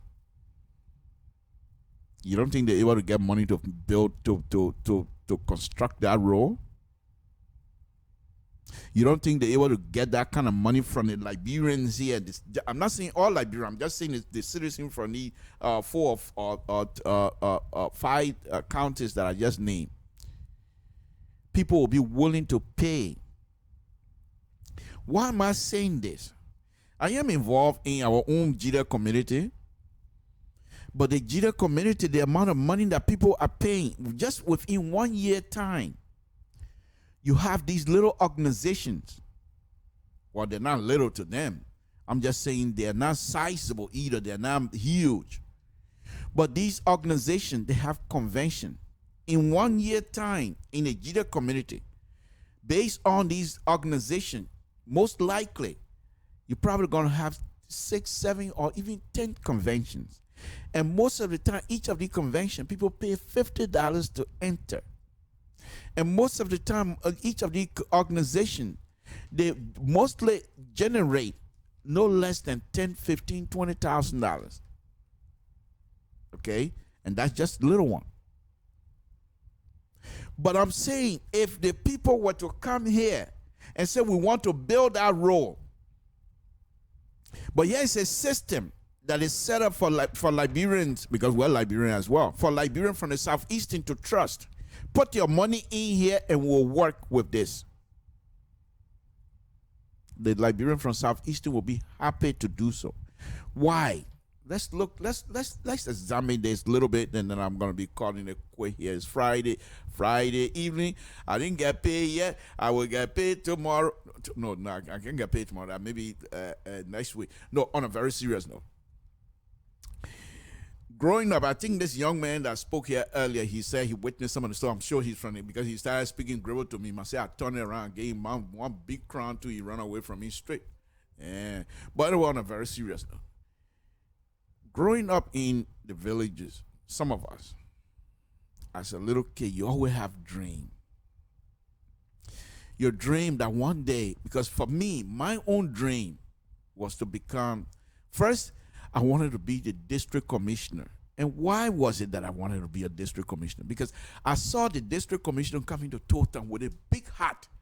You know, the big hat. I don't know how to call it in English, but in my dad they call it cobbler. So anyway, yeah, I don't know English, so big, it's so big deal. But anyway, the hat, I used to admire that hat because if the sun is shining, the hat on this man, people looking up to him. They can't look, you can't see his eye much because the hat cover him, and he just point out, I want this done. And the chief then say, yes, sir. Yes, sir. Every time he point to anything, they say he point to go to grab it, anything. And I thought to myself, wow, I want to be district commissioner. You know, but the point that I'm trying to make here is this. All of us from these little villages, we have something in us growing up, what we wanted to do with ourselves.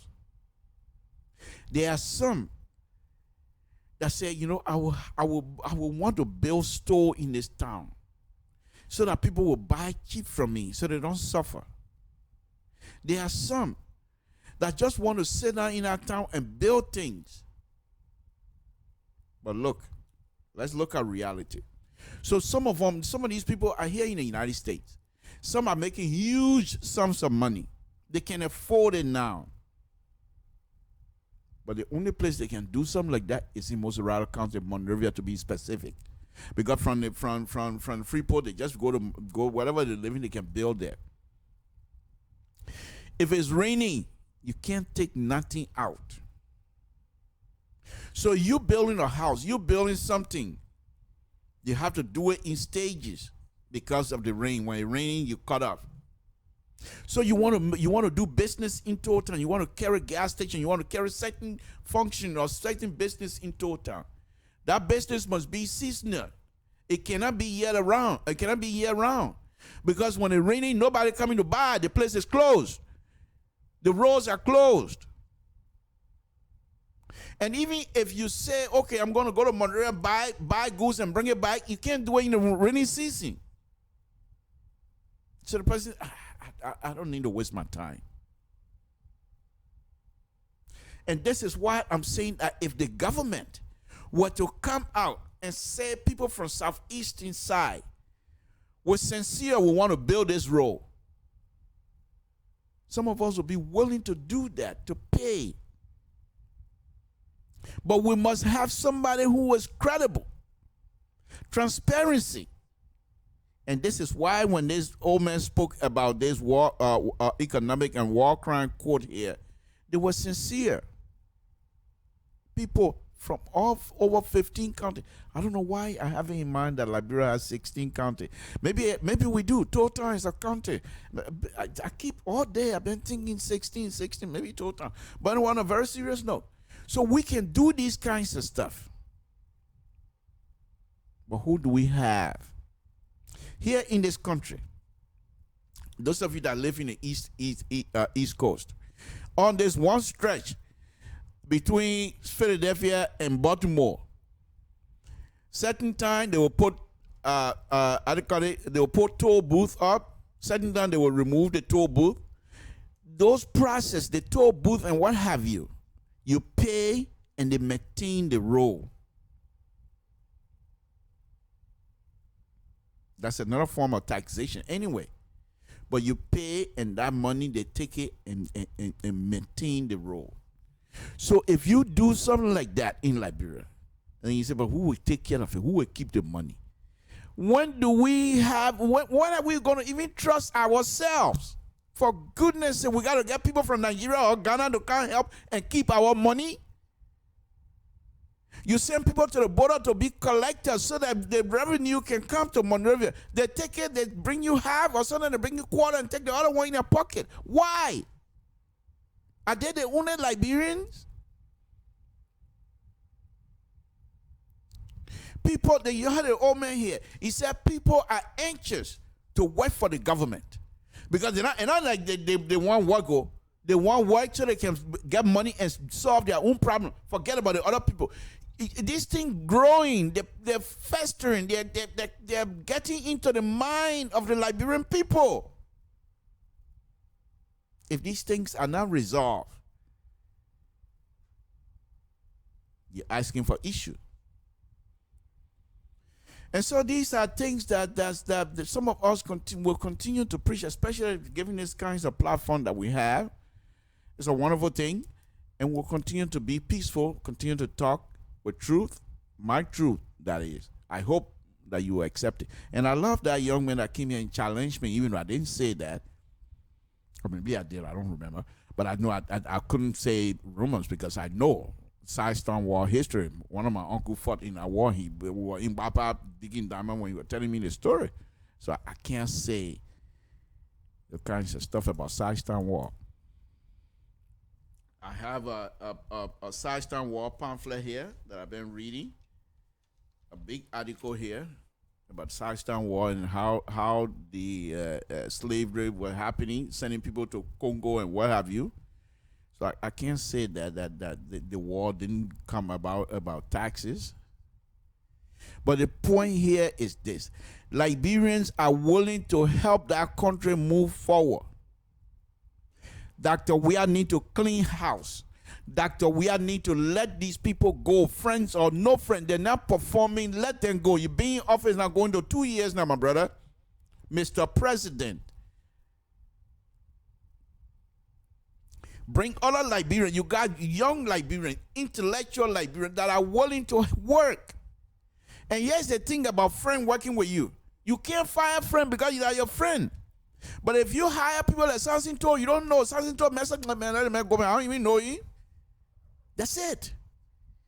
And that's one of the reasons why you don't try to make government that is not of your farm to be all friends, relatives. Then you're not going nowhere. Because, for example, if I was the president and I hired my brother, I won't fire you. He said, you fire me, I'll go tell my mom. What am I going to say to my mom? Well, I fired him, man. I can't wait. Those are the reason you don't get friends and relatives to work for you because they're difficult to deal with. Samson told LeBron Pablo Radio, folks, how long we been here? Okay. All right. We got to call it quit. I want to thank all of you again tonight. It's Friday evening. Of course, I don't have to go anywhere from here. Now I'm going straight to bed. But I want to thank all of you again this evening for tuning in. Please, whatever you do, stay safe. It's very important that you stay safe. And let us continue to pray for each other. Because in these times, those of us that believe, I'm not saying you, I say me, I believe in my God, that only God can help us to move things forward. And let us continue to pray for each other. Don't wish harm for your fellow man. There's a saying in total, they say the steak you look in there, something in that steak also looking in you. Don't wish harm for your fellow man. But let me touch that a little bit before I let you go. Think about it. Think about all the gospel music that they've been singing nowadays. I will step on my enemy and they will die. God will strike my enemy. No, that's not what I say. I said God will turn my enemy around so that they will see reason to know that I exist. I don't have no wicked mind against them. But folks, in these times in Liberia, let us continue to pray. The money in our country, there's no question. Shouldn't be any reason why we should our people continue to suffer.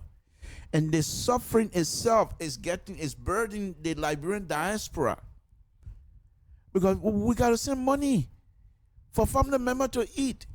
You can't stay and say, "Oh, very Dr. We are because the government not doing it. I don't care. You can't do that because that's not who you are." Some of you, you're still in school. Some of you, you got kids going to school, studying and things like that. You're not making good money.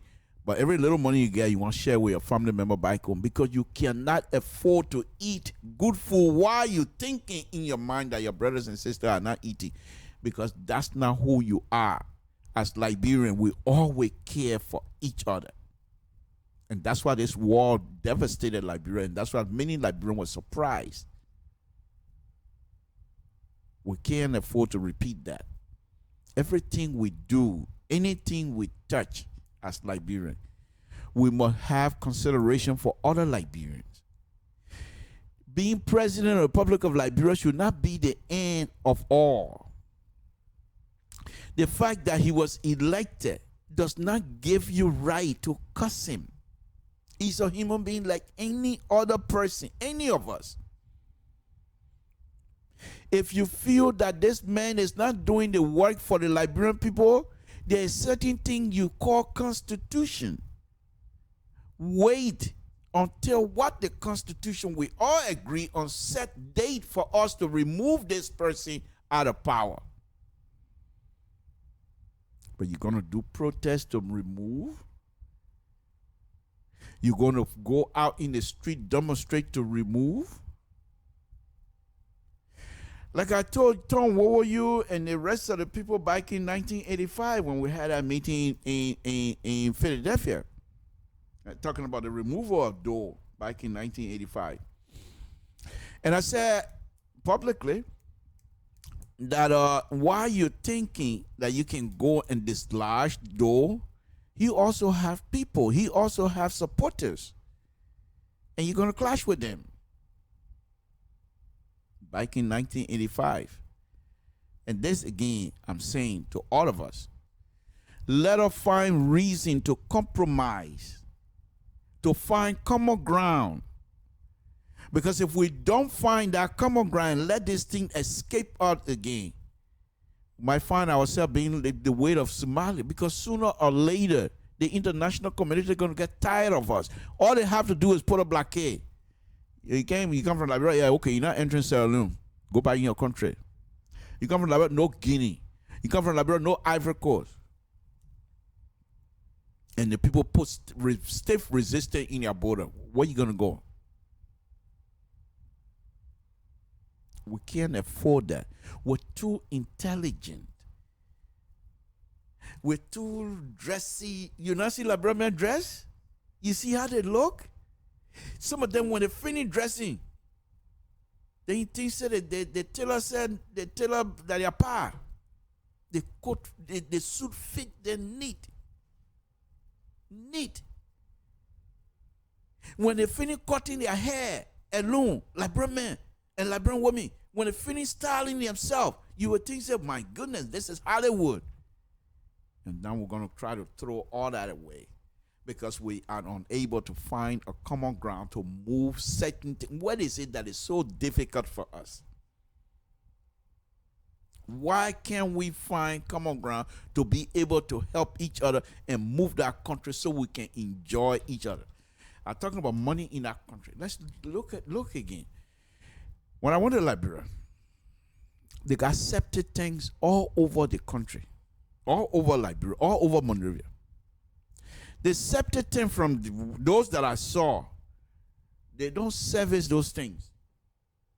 They don't service those things. They full, then they build another one.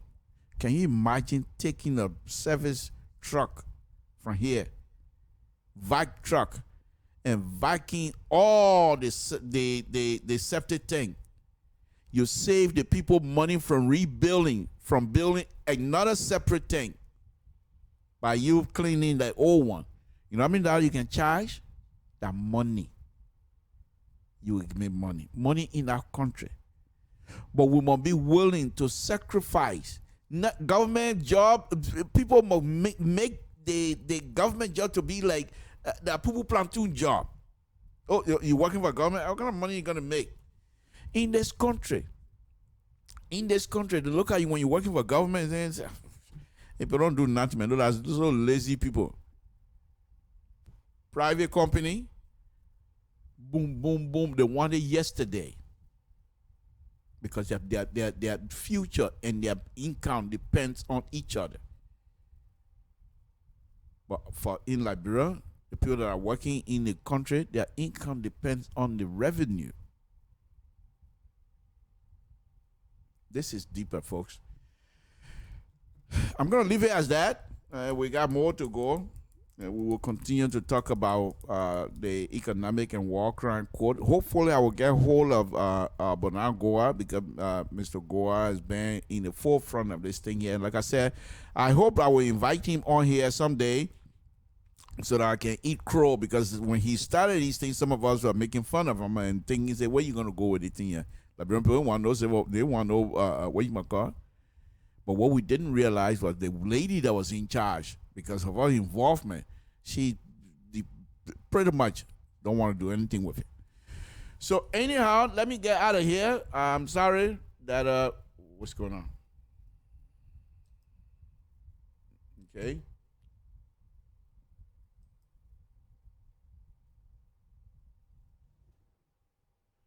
All right, Samson told LeBron for folks. I want to thank all of you again tonight for tuning in. Let's do this.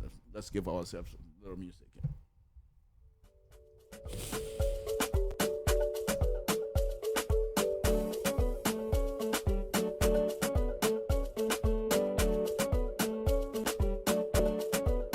Don't disrespect me because I get on papa. You will not disrespect because you see me in papa. Don't disrespect me because I get on papa.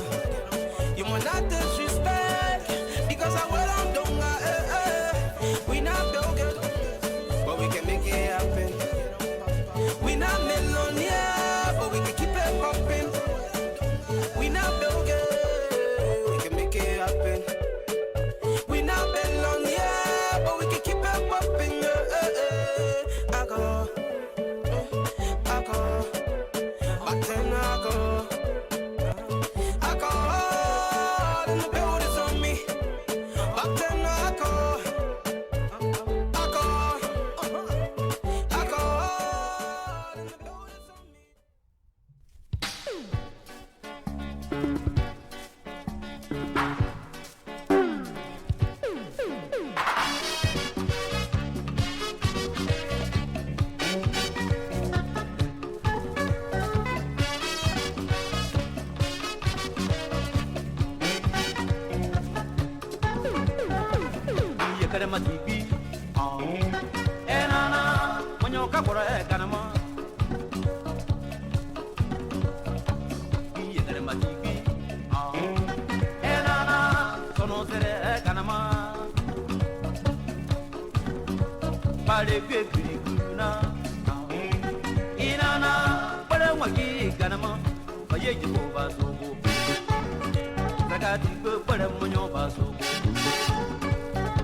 Okay, folks, Samson told LeBron Public, I want to thank all of you again tonight for tuning in. It's not like you don't have anything to do, but I think perhaps you like our show, and we want to thank you. We will continue to promise you that once we open this camera and open this mic, that we will do what we can to make sure that you're proud of us, and make sure that when we say something, and we're not saying that you should accept it. All we ask is that you give us the opportunity to talk to you. And even if you don't believe what we're saying, please, you can challenge us. And you can respond to us, but the process must be respectful. I respect you; you should respect me at the same time. If you're gonna criticize me, do it with responsibility. Same with me. If I'm gonna criticize anything, I must do it with responsibility. The fact that I have the ability to criticize does not mean that I'm right. Let's get it together. Samson told LeBron Public, I want to say good night to all of you. It's Friday evening. One last thing. Please stay safe. Please stay safe. Don't drink and drive. Don't text and drive. Drinking and driving, let me just expand on that a little bit. Yeah, you are. Yeah, you are. In these people's country. In these people's country. The country that you are not even born in. You come here. Look how successful you are. God has helped you. You're drinking, driving. They pull you over. Nothing happened to anybody. Nothing. Nobody get killed. Nothing. No accident. They pull you over. First thing, they suspend your license. Now you're going to go around looking for insurance. Problems. The work that you can't go to, they will not give you. You're not allowed to go to go to school driving. Your wife can't take you. She got to stay home with the kids or going to work. Why you got to put yourself through these things? I feel bad for some of you nowadays because those days when sounds into was something. The throwing airball was easy. Even the police used to come and say, Mr. Toh, I will take you home. Just follow me. But please be careful behind me. Police will not do that nowadays. Or suddenly they will tell you to park your car. I'll stay with you. Or take you somewhere at that time, no cell phone. Take you somewhere, make a phone call for your wife or family member to come and get you. You're not gonna drive, and you leave your car there, and they take you somewhere for you to call, and the person will come and get you. Not anymore. You get caught, they make sure you're punished, and they affect your family. So please, whatever you do, don't drink and drive. You want to get drunk on a Friday afternoon. Go ahead and get whatever it is that you drink that get you happy. Go in your house, turn on LeBron Public Radio, Friday afternoon, Samson Toh come on, you start drinking one or two, you're tipsy now, you start saying, what are you crying, man? What kind of nonsense you always talking about here? That's fine, you're in your house. However, I caution you as well. The fact that you're drinking in your house, you got family members, don't put your hands on anybody. It's worse than even being caught drinking. You can lose your family. You don't want that. Okay? Okay. Another thing is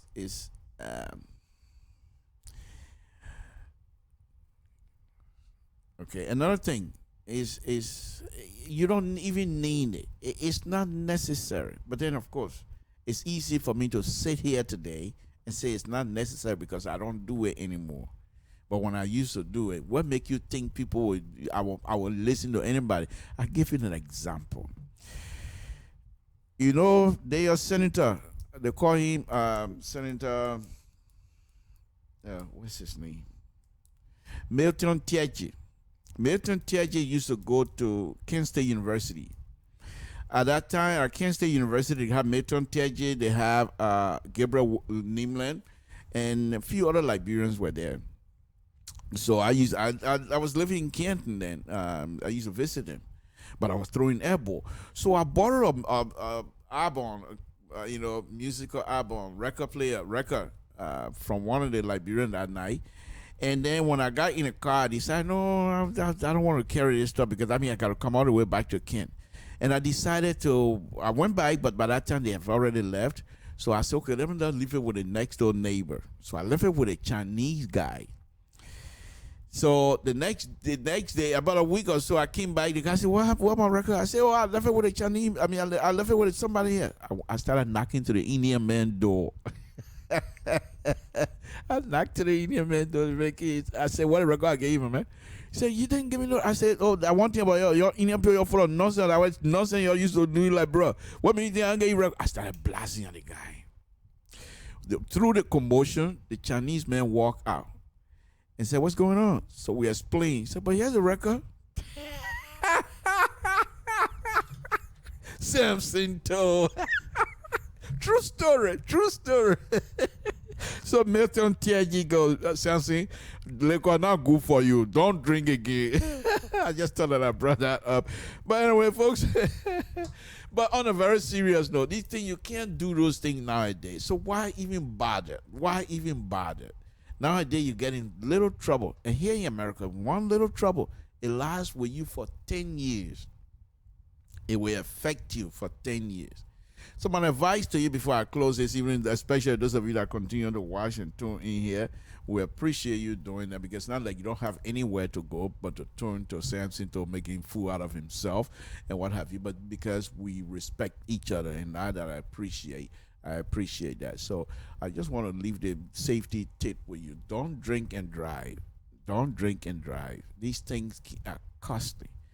If it doesn't cost your life, it can cost somebody else. Can you imagine? You're young, and until you die, you think about having accident where somebody die, you kill somebody, or because of your reckless behavior, somebody die. Can you think about that? So I'll just tell you, don't drink and drive. Don't text and drive. You get in the car, shut your phone off if you can, or somebody put it somewhere. Just make sure you don't text. Okay, because accident can happen like this. The thing is, you have your own ability to drive. What's for the next person coming towards you? Do you know who he is? Do you know whether they're drunk? But if you have a clear eye, anything happen, you're quite a little bit prepared to react. That's my point. Samson told LeBron Public Radio, folks, I'm going to say thank you very much. We really, really appreciate you here tonight. Tuning into LeBron Public Radio. It's been a wonderful, wonderful time. Let us do it again. Tune in tomorrow.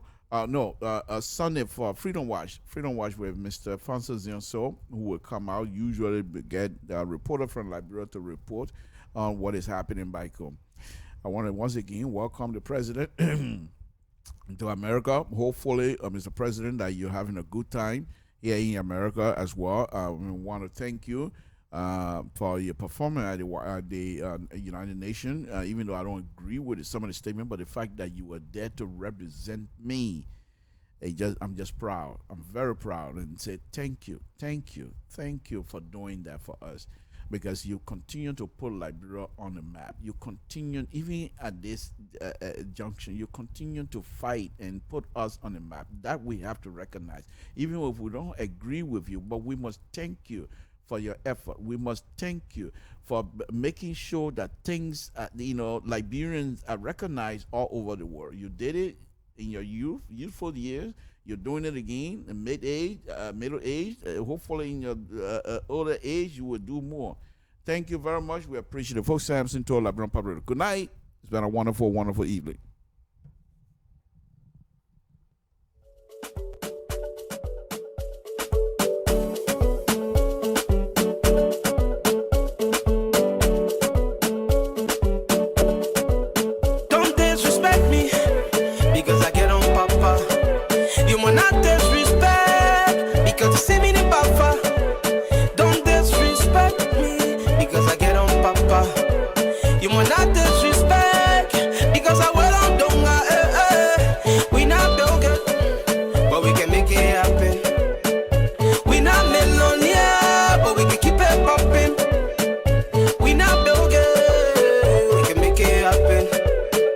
We not belong, yeah, but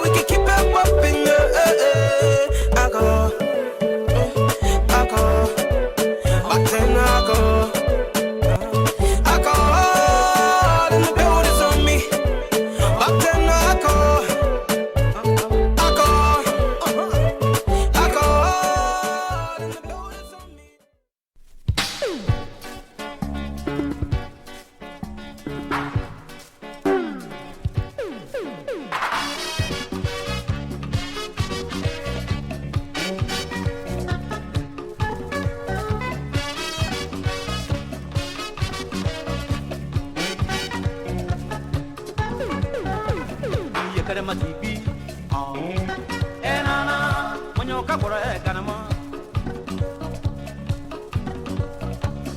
yegere matipi enana sono sere kanama pale kwekuna inana pare wagi kanama baye jibo basogo zakati ko pare monyo basogo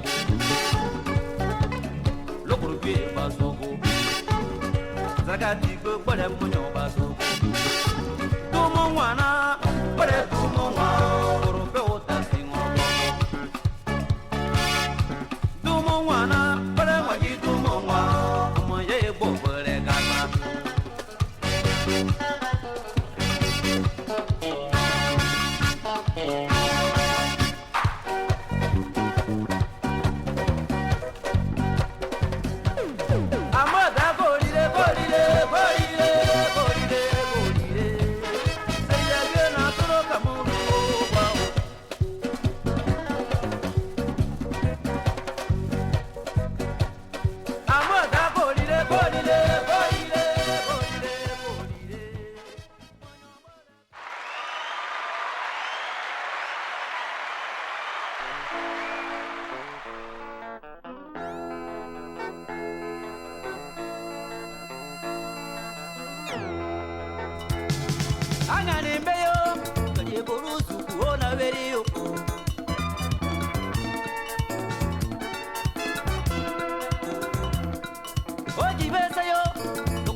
Onana ayama lokolo mwane sikolo mwa yepoza ne gripu ya moreu lokolo toliye boru suku suku ogere yo omo ya lokolo kete swolo yiti doro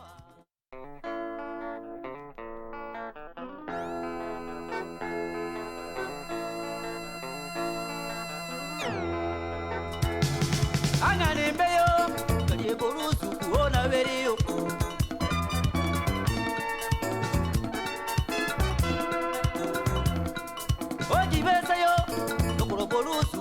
Verio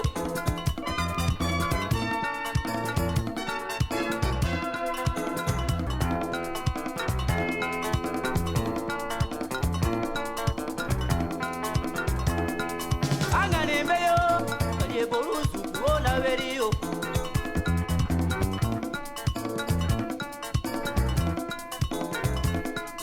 angane meyo borusu kuona verio